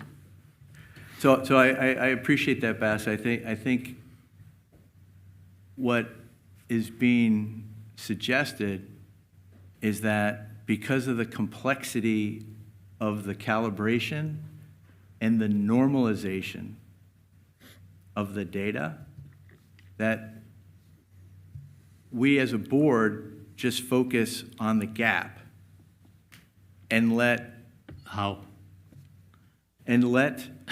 the analysis of the benchmark come from the administrators to us for us to accept, opine, et cetera on. And I do believe that Christian is right when he mentions the fact that normalization and calibration of data happens and it should not be that hard. Yeah, it will as long as we focus on the right metric, and I believe the right metric is, are our students proficient in the learning standards that are established? I mean, that's the ultimate. It will be a nil-defined question. Without we I mean, get into the specifics of what does a 500 equal? Is that a category 3 or 4? That's not our business. And you as you a have board to use data. You've identified it in bullet 1. I would just recommend not overthinking it. Partner with the superintendent to review New York State grade 3 through 8 math and ELA assessments, region exam results, and other relevant data points to ensure student proficiency levels are progressing. Same thing applies to achievement gaps. If you're looking at progress or lack thereof, that is the definition of an achievement gap. So it doesn't pigeonhole you into one data point. Our parents in community, I'm just going to tell you, they're not going to put all their eggs in state assessment results. I'm just telling you, when we do the strategic plan, that will be an outcome. So I think this leaves us some flexibility to say it's not just state assessment results, it's also on grade. I'll tell you something I studied as a principal was whether our students were on grade level for reading. That's a critical data point. We want all of our students to be literate when they graduate. So I'm just saying that bullet 1, you have worded really, really well, and I would just say that feeds into bullet 2. Thank you, I appreciate it. I mean, the point, I like the point you just made. It looks like bullet 1 encompasses bullet 2.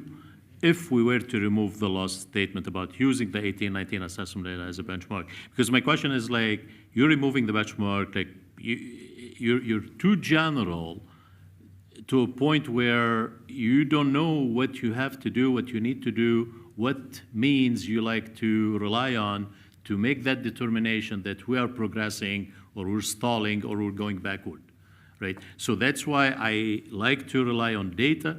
If we have to name the data, that even better. Like when you say other relevant data point, what other?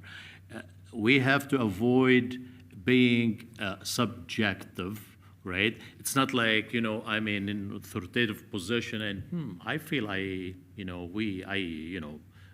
fill the gap, we're not suffering, kind of, we don't see the consequences of that pandemic anymore. I believe we improved. No, I mean, okay, I respect, like, you think you believe you improved, but what data points did you use, right? So kind of like the first bullet, as Terry said, I mean, yeah, I like it, and I feel like if we were to strike anything, change the document we're reading, maybe, I don't know, elaborate a little bit more on point 1 and let it cover point 2 as So, well. so Bass, I have an amendment before us right now. I appreciate you trying to offer maybe an additional or an other amendment. I'm just trying to get a sense of support on that. And I think there's enough support to just end that bullet at the word pandemic, knowing that there are a lot of data that we could rely on and will rely on, by the way, to assess what type of gaps are we really confronting as we review all the data that's of utility for this purpose. That said, there's also bullet number 3 where we're making some what I'll call conforming changes based on the striking of and the striking of universal due to its redundancy with U in UPK. Any issues with that? None, right? So that said, can I get a motion for 3 with those amended changes? So moved. Second? Thank you. Okay, so that takes us to our last one. Thank you, everyone, for your patience on this. Positive school environment, goal number 4. The board is committed to ensuring a positive work environment for all students, teachers, and staff. Discussion?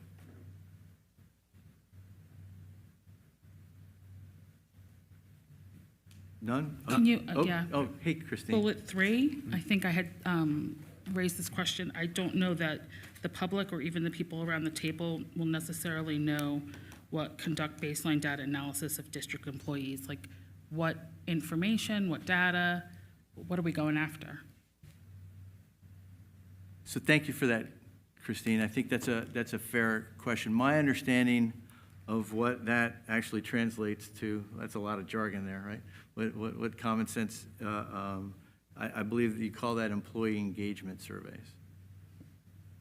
That's my understanding. Jim? As well, right? If I have it right. Yeah. Okay. So I'm all for employee engagement surveys. You and I talked about this. I think we have to assess if that's appropriate in the school environment or, what that would look like and work with the superintendent and the union to see if that's, if we can go that route. Thank you, Christine. Brendan? Just to echo what Christine said, this one, although I think it's a good idea, I think, and I can see the intent anyway behind it, there does seem to, this seems like it may be a little much for a board goal to me. This is something that the district would execute. All the other things on here, the board could execute with reports given to the board, et cetera. It's hard to see how we would execute this. So just on the grounds of whether it's within our purview, I would be inclined not to include this. But to the other nuanced points that Christine raised, I think it introduces or demands an element of cooperation with the other stakeholders that would be involved, certainly much more involved than we are, and that is the district employees. So I think it might be a little soon and perhaps a little too strong out of the gate for a board goal at this time. Thanks, Brendan. Anyone else? Louis? Yeah, I can jump in as well, John. I feel the same as Christine and Brendan as well, as the policy makers of the district and the oversight group. I feel like we're going to be down in the weeds with something like that, trying to conduct, assessments, interviews, trying to gather data on the district's employees. I think we're a few levels lower than we are designed to operate.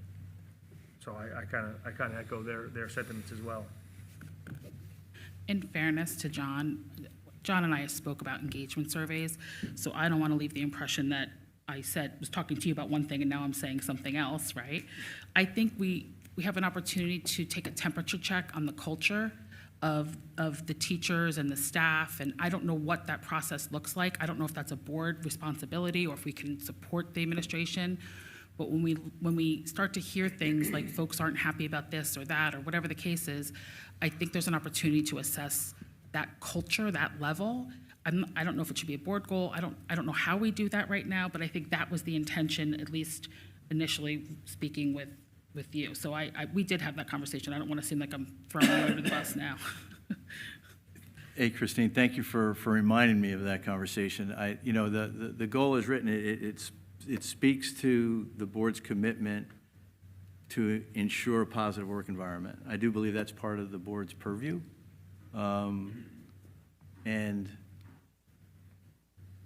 there has been, I believe, enough anecdotal discussion out there, some people would call that rumors or what have you, that is actually getting in the way of us moving the district forward. And one of the ways that one can put all those anecdotal statements either on the positive side or on the negative side about how bad things are or how great things are is to actually take a temperature of it. And all feedback is valuable in my view. And the way I envision this happening is to hopefully put to bed the issues that have kind of demanded too much time over the course of the last year plus by giving people an opportunity to express where they are, how they view the district. We want everyone to be proud of this district, and we want to ensure that the right environment, whether it be physical, emotional, or resource specific, is provided. And my sense is this becomes the pilot program for future surveys that once we get into the actual conduct, if we are so lucky to get there, of developing a strategic plan, this would become the pilot of which we apply lessons learned to make sure that when we engage the community and we engage parents and we engage students, that we have ironed it out because we've basically done this to ourselves. So Can I just add that? You don't. I mean, Please, can I? Yep, I know you want absolutely. to talk, and I'm Absolutely. going to recognize you, Terry. Yep, But let me finish my thought, right? So I appreciate that. So I understand your perspective. I just am looking for empirical data to try to move things forward in a constructive and positive way. And I just want to say, I know you don't recall our conversation, but we also have to be cautious because when that data comes back, what we do with that is critical. And it's not, I've done surveys like this, it doesn't come back pretty. Because you're asking people, like, what's wrong? So are we going to be committed to doing what's necessary over time without vilifying people the first time we do this? So first off, I haven't even thought of what a question I would want in a survey to look like. I don't think any of us have. So the premise that we would be doing this under the guise of something harmful, or the questions There's standard be... questions that get asked in an engagement survey. My sense is the way to move forward is not for us to construct the questions, but much to your point about finding a But the results to professional those questions are still, they're still sensitive, and we have to be sure we're ready to react to them in a way versus vilifying folks or situations. That's all I want to make sure people know if we're going to go down this path.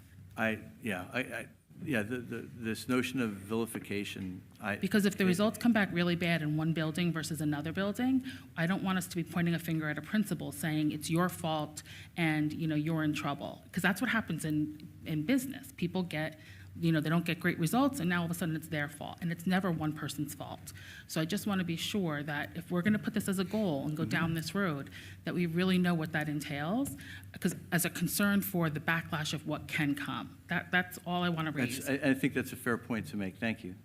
Thank you. Yeah, and that's. I'm sorry, Terry, now No, thank you. we can get to you. That's all I was going to say. Like Christine, I've done engagement surveys in Fairfax County, and it goes back to a school-specific level. So we decided that it wasn't fair to just focus on a school. We also did a survey for students. If we're talking about a goal of ensuring a positive environment for all students, teachers, and staff, then we should survey students, teachers, and staff. That was the kind of realization we got to in Fairfax County. So rather than just lifting out a survey just dedicated to employees, there's also making sure that you hire someone. We use K-12 Insight. They're very good at what they do, but it was really, how do you triangulate data to say, here's what we see at the student level that's contributing to X, or this is what we're hearing from parents that's also contributing to X, Y, or Z. So whenever you take a sliver, you're going to get feedback from whoever you go with to say this is not a large enough brush of data to really make some actionable plans. So I'm just saying that from my experience in a very large district moving it forward. And then my concern is magnified. That was a district of 200 schools. We have 5. There is no way around saying, look at the data of Cornwall and Hudson versus Willow versus CES. That is what this will turn into. So I'm just echoing what Christine said, that we just have to be really strategic and careful with how we gather the data and who we're gathering data from, just to make sure that we're meeting the whole goal and not just, for one subsect of the district. Thank you, Terry. Just to follow up on that, Terry, just from your past experience, what grade level were included in the surveys themselves? For students, upper elementary through high school, where there were different surveys administered for each level. So age appropriate, like what does a Likert scale look like for an elementary level student? At what grade level are open responses developmentally appropriate? But we really is that focused grade? on, yeah. Knowing that it's age appropriate, but 4th grade up? Could be, Yeah, yeah. okay. Thank you. Christian? So like as someone who gets rated by students all the time and I get to read the reviews, and I've done this on different levels, yeah, you always have people who love you and you always have people who hate you and you have people in between, and there's a way you look at that data, which is, you read everything and you try to piece together a bigger picture. And a lot of surveys are poorly designed, and a lot of them are badly designed, and frankly, there was a survey earlier this year that was presented, and let me not identify the source, that was put out by this district that I thought was just awful. For the questions they posed, not surprisingly, they got the results that they got. But here's what's the alternative to collecting data? The alternative to collecting data is just everyone's vibe. I feel this way, I rumor assertions by an individual that I have a better take on what the temperature of the district is, and I think that's less helpful. So I would rather have some data, I would rather have bad data, meaning like bad data meaning incomplete or having all the problems that people are referring to, than have nothing. And I think the question is that, are we committed as a board to providing an environment that students, staff, community members, et cetera, feel that is appropriate for a learning community? And if that's our goal, then how do we go about that? And part of that is collecting information, whether it is a survey, whether it is a focus group, whether it is a series of conversations. I think data is plural, and data comes in many different forms. And I think the point is, as a goal, we're setting an aspiration.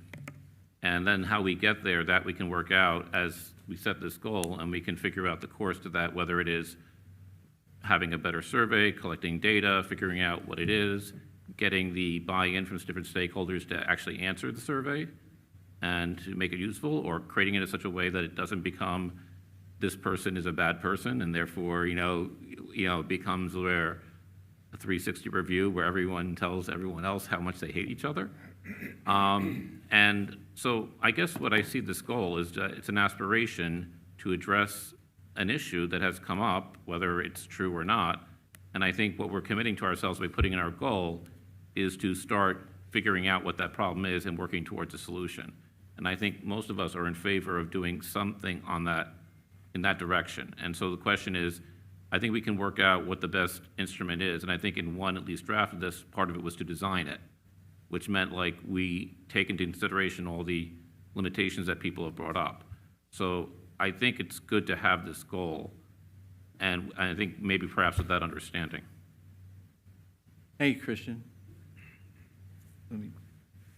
Brennan. So I just want to come in with maybe some suggested language that would actually maybe achieve what Christian just suggested. So assess the feasibility of a district-wide data project that gathers input from district employees, students, parents, and community members.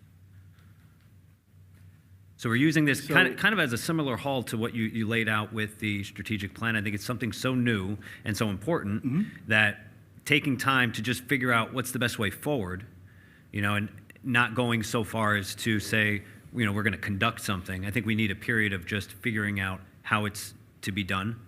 And I think being more clear about including all the stakeholders, I think will give us a better picture and doesn't send the wrong message. Because it's funny, when you gave your description of it, gave me a much different impression than the wording itself. And I would be concerned that the wording of the original goal, it seemed very focused on employees, but your explanation seemed to pull back. So I'm hoping that we can achieve that feeling in the language of the goal itself. Thank you. Richard? Real quick, I agree with most of what was said. The way I see this goal is proactiveness, that the board is, and the administration, that we're taking on the role of being proactive and trying to get information before it blows up, and whether it comes to meetings or grievances or et cetera, I think that would be the main reason why we should have a goal like this. But I also agree that, and I like the idea of not just focusing on staff, but students and the community. I think that would be great as well to explore all of our stakeholders. Thank you, Richard. Lewis. Yes, John, thanks. So, yeah, I like the broader scope, the broader community, staff, a little bit of everybody. I like that idea, again, better than kind of how it reads. The question I have too is on the back end. So we send this survey out, and now we get this monkey that we have to carry around. What do we do? Do we have any action items? What are we expecting to do with it? I mean, are we going to get involved and have a talk with? I'm going to use a broad stroke example. The custodial staff at X school. Are we prepared to jump in with them? Are we legally? Can we do that? Can we act on the data points we even get? And then if you get the data points, you get this information back, and it's such that you can't respond to it because it's not within your legal purview, then maybe you look even worse collecting this information. Maybe this goal gets pulled out and this goal gets blown up into its own item and gets handled on its own, akin to that document, John, you were referring to earlier. It's so voluminous it's going to take multi-years to maybe put together. Maybe this deserves the level of attention that as you're talking about, get it right, not quick, or the note you used earlier. Maybe there's value here, but it's how we do it and make sure it's done right, because you're going to survey parents, students, staff. what are we at, like, what are we doing? Like, I get the general notion, if we're gonna survey our educational staff, you know, you're looking to see what they're doing in their environment. If you're looking to survey the custodial staff and the maintenance staff, you're looking to see what they're doing in their environment. You know, the parents are gonna have the parental lens, completely different than the internal lens. I think it needs a lot more structure if we're gonna plan on doing something that large. And Brendan, maybe your suggestion flies, I'm okay. But I think we have to be careful, it's a touchy road. I mean, and then maybe our legal wants to weigh in and say, you know what, guys, you're a little over your shoes, maybe you wanna reel it back a little bit, I don't know. Thank you, Louis. Bass. Thanks, John. Yeah, again, I mean, emphasize what Louis just said. It's an open-ended goal. The target is not clear. You mentioned baseline data analysis. Anytime I hear the word baseline, that's a model. What do you do with it, right? So kind of, I mean, baseline, the way I look at my baseline is this is now something that I can compare apples to apples with. So you determined your baseline, what is next? What comes after determining the baseline? And what are you comparing, what are you trying to compare, right? I mean, as a goal, what are you trying to achieve? The way it's written, I'm 100% sure that the intention and the way kind of you phrased it is clear to you, but it's not clear in the wording as to what exactly are we trying to accomplish there and how. So I think that's a fair question to try to clarify. I'll go back to the description of the goal itself, which is something that I think we all are unanimous in our position, that we want a positive work environment / call it a positive school environment, because of how research shows what a positive environment translates to in terms of goal number 3, which is student outcomes, right? It's important. The notion that we are thinking about expanding this at this juncture seems premature. I think, Bass, to your question about what we're trying to achieve, is we're trying to achieve where we are in terms of that positive work environment, right? If we're a boat at sea, we're trying to triangulate our position, right? One way to triangulate one's position is to rely on input through surveys. The legality of a survey, I'm happy to entertain that, Louis, but my sense is school districts have been using surveys since school districts were born, or surveys were born. And so the issue would be potentially in what you do with the information that you receive. Might have some legal ramifications, but I don't want to get the cart before the horse here. First, we need, I think, my view, and that's where this goal is being suggested, is to establish where we are as it pertains to having a positive work environment. Nothing more, nothing less. What do we do with the information? My view is, like all information, you incorporate it into becoming better, or the best version that you can be, given the resources at your disposal. That would be the outcome. Now, first Terry, because I saw Terry's hands first, and then Richard. Thank you. So I think we're all would be a unanimous vote that we want a positive work school environment for all students, teachers, and staff, all in. Bullet point number 3 does not give justice to students, teachers, and staff. So I think it absolutely has to be expanded. My work with parents who do not have a grievance process to speak their truth, from do you feel supported and that it's a positive environment for you as a X, Y, or Z student, it's almost like a non-negotiable for this board, that to only focus on the staff, I think it misses the mark. The goal says students, teachers, and staff, so bullet 3 should reflect students, teachers, Yeah, and staff. I think that's a great ad. Thank you, Terry. Richard?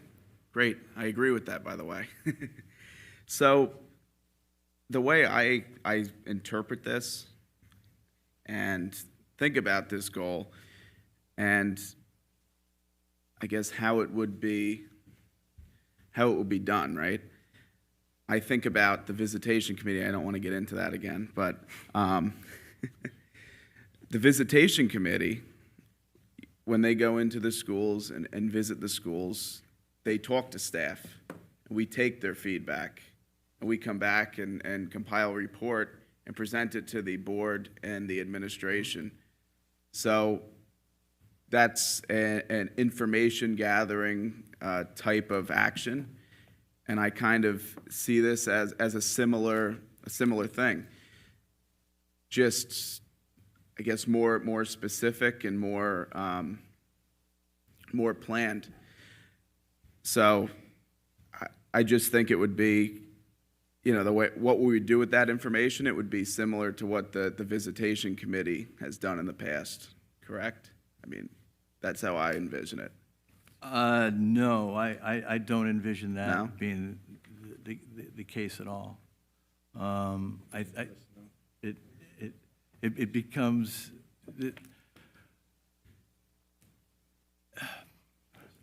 the visitation committee has a certain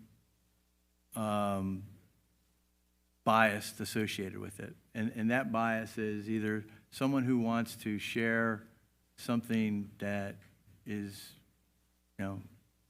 causing them upset, or possibly share something that's, causing them joy. Now, I think the results of that are skewed to, you only get input from those who are upset, not from those who are overjoyed, right? So the survey itself would try to normalize, so we hear those who have joy, and we also hear those who may be upset, but put it into the context of what really is happening, as opposed to one's own personal views. It becomes the collective view, somewhat like the board. We all have our internal view, or individual views, but at some point it becomes the collective view. And that's why I like Terry's, if we're going to do it once as a pilot, do it for all those in the school. Makes a lot of sense to me. But I want to make, it's totally different, because the purpose,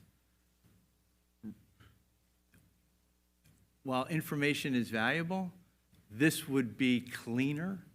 This would maybe have a certain level of, lack of a better term, utility to it, that we as a board and the administrators working with each other, all of us together, can plot a course out to see how we could move the needle on the things that may or may not get uncovered. And so it would help us allocate resources, allocate time, effort, and focus, where the indicator of a visitation doesn't lead to that outcome in and of itself. When you put that in the context of a survey, maybe you get there, as well as other data points, because you just can't rely on one data point, right, Terry? Right. But Yeah. So I just want to just clarify that, and I'm sorry if I kind of went on a little bit, but Well, I think yeah, it's an important and point to make. I think my point was more towards that once the survey results are given to the board or whatever entity, you do it through or whatever, the board isn't, I don't think, well, they're charged with executing, deciding what to do with that information, but that it would be collaborative, just like the reporting through the visitation. That was more of my point. That it's not just the board doing it, it would be a team effort. That's what I was trying to prove there. I can't imagine an environment where that wouldn't be the Right. case, but, I mean, John, if I can just say something. You good? I'm sorry. You Yes, still going? Carl, Go ahead. no, go ahead. So I love Trying to Terry's wrap this idea. up, but go ahead, Carl. I like Terry's idea. He wants to incorporate everyone. I just want to make a statement. I don't believe that we should always be afraid of what results are going to be, whether they're negative or not. And Terry by no means is afraid of what the survey is going to come out to be. I think this can only be a positive thing. No matter what the survey, whatever we conduct here, whatever it comes out, it's going to be a positive thing. You may not like everything that's written in there, but we can expand on that and we can correct those problems that we've had here in the past. And I think that's all we're looking to do. We're not looking to, I just don't think we should be afraid of things, you know what I mean?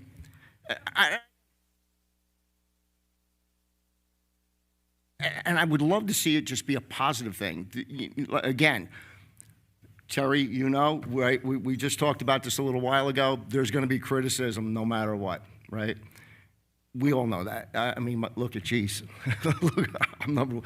But it's what we do with that criticism, you know what I mean? And I think this is a positive thing. I think we can fix whatever the issues are or whatever people are reporting back. We can fix them and we don't have to worry about anything. Yeah, I'm not afraid of, and I think we were on the same point of view that I'm never afraid of data.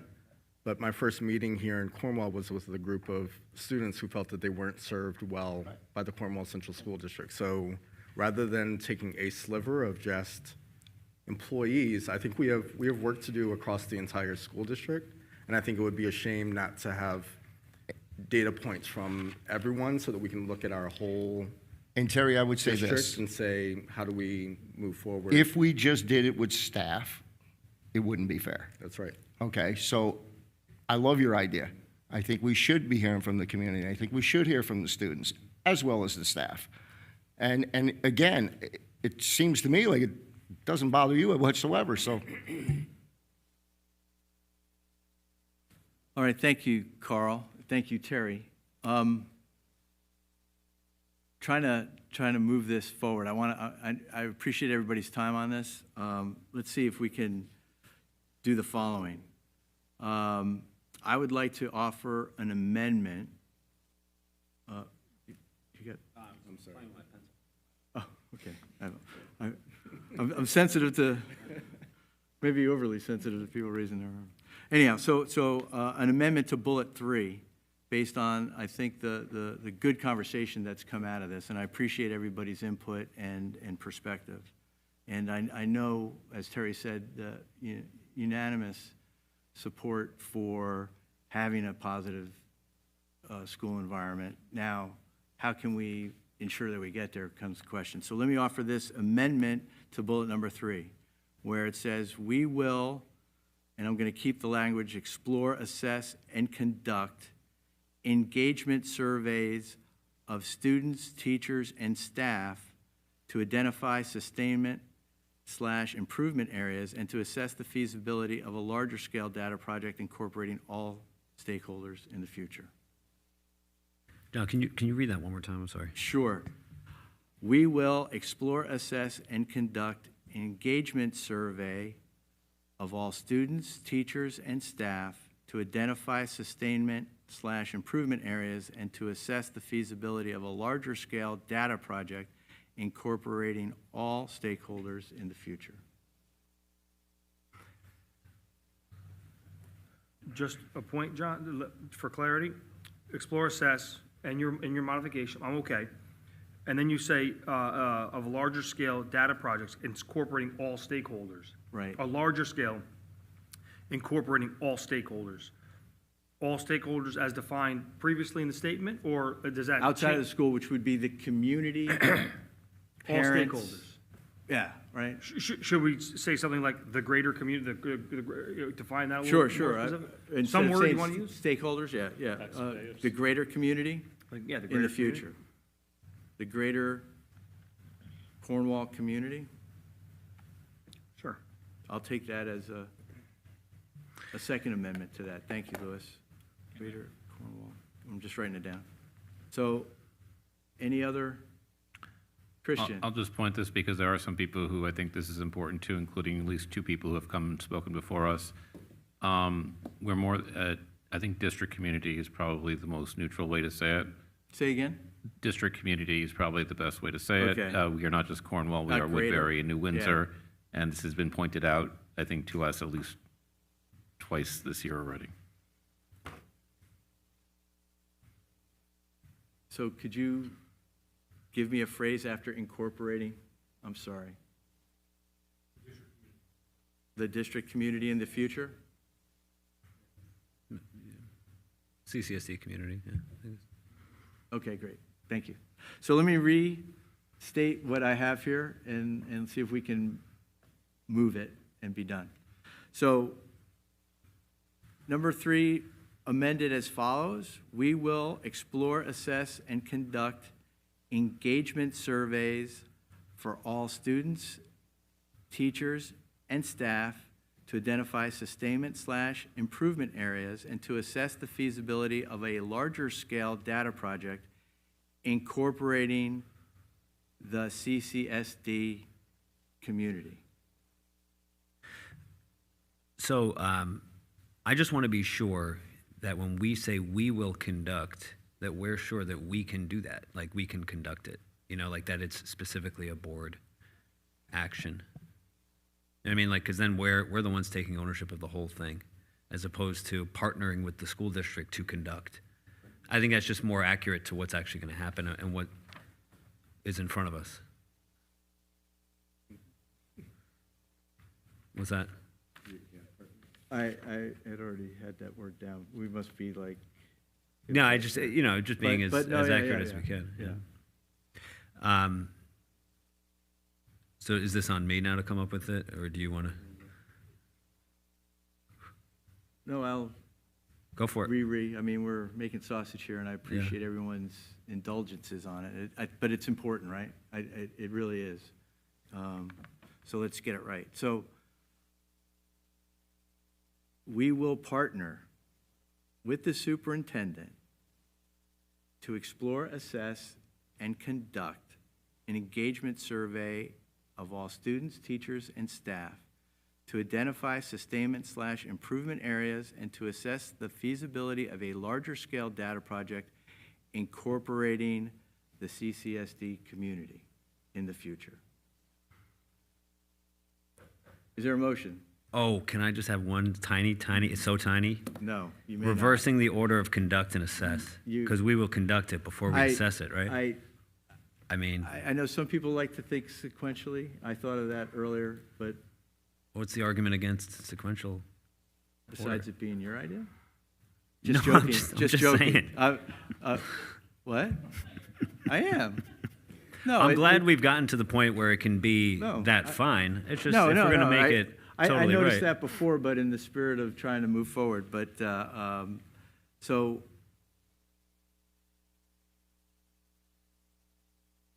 I'll leave it to you. That's it. No, go ahead. That's all I had to say. Offer the amendment verbatim, if you would. Oh, I didn't know that's how we were doing it. Yeah, so Oh. I offer to amend the order of conduct and assess. Thank you. Oh, you're welcome. No. All right, so the fourth time is the chart, and this is what we're going to do. So may I have a motion for the following amendment? We will explore, conduct, and assess engagement survey for all students, teachers, and staff to identify sustainment/improvement areas and to assess the feasibility of a larger scale data project incorporating the CCSD community in the future. So moved. Second. Second? Second. Thank you. All in favor? Aye. Uh, Oh, boy. In favor. Oh, of that amendment? Of just the amendment for bullet number 3? The rewording. Okay? Yeah, sorry. All right, so can I get a motion then for all of goal number 4? so moved. Thank you. Second? Second. All right, so let's go back to the agenda, if we could. And to Lewis's point about the resolution,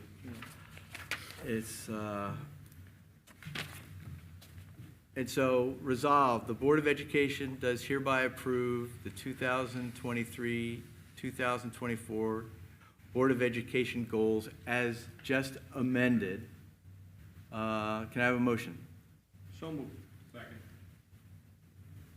I think we've discussed it.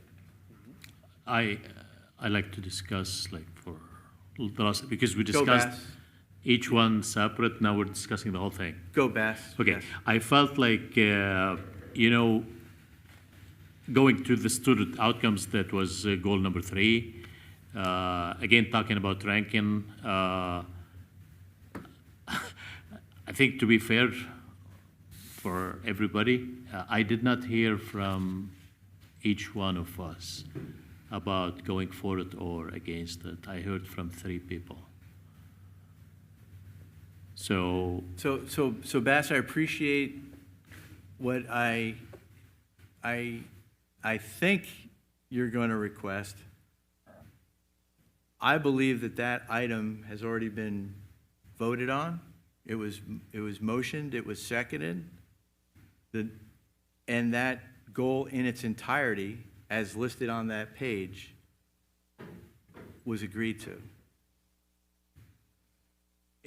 If you want to no, go back on something that you weren't clear we've about gotten my yes on, suggestion. I will strongly ask you not to go that route. I do, to your point though, broadly speaking, I do believe establishing appropriate benchmarks and baselines is important, and that will be a continuing effort of this board working with Terry.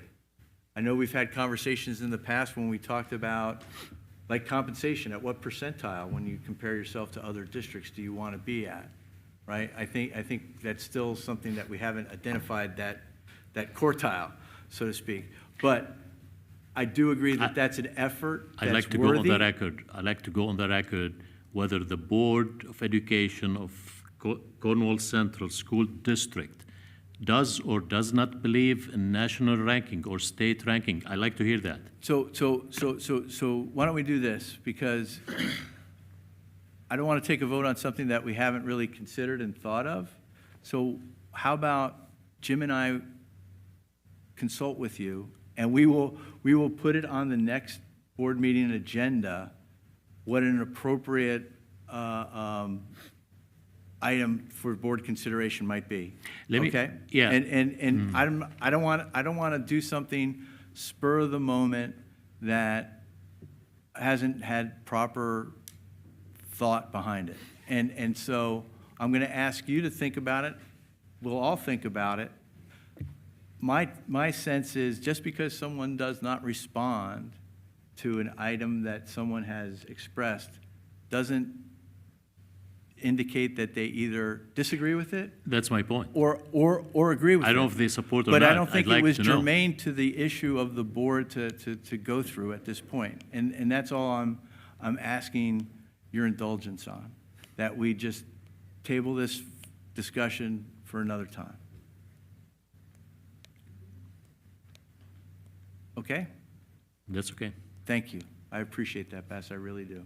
And I promise that we will talk more about this. So any other items on that? No? So, hey, we have a motion that's been seconded for this amended board goal document. All in favor? Aye.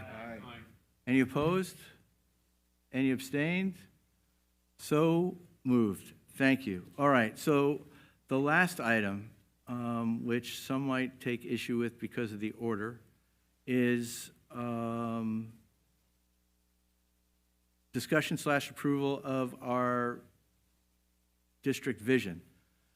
This is an item that's in policy that we do annually, that we review the vision. So the vision of the district states, we envision a school district in which every teacher is a source of knowledge and inspiration, every building is a place of safety and support, every leader is a pillar of integrity, and every student is a source of pride.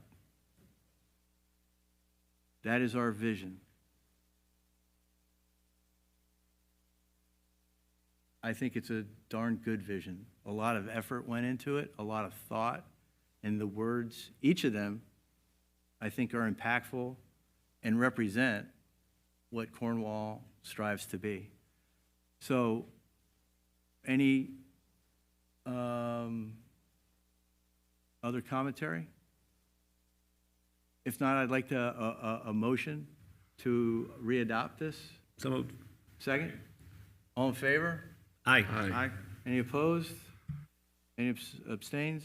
No, thank you. Okay, so at this point, we would open up normally to public comments.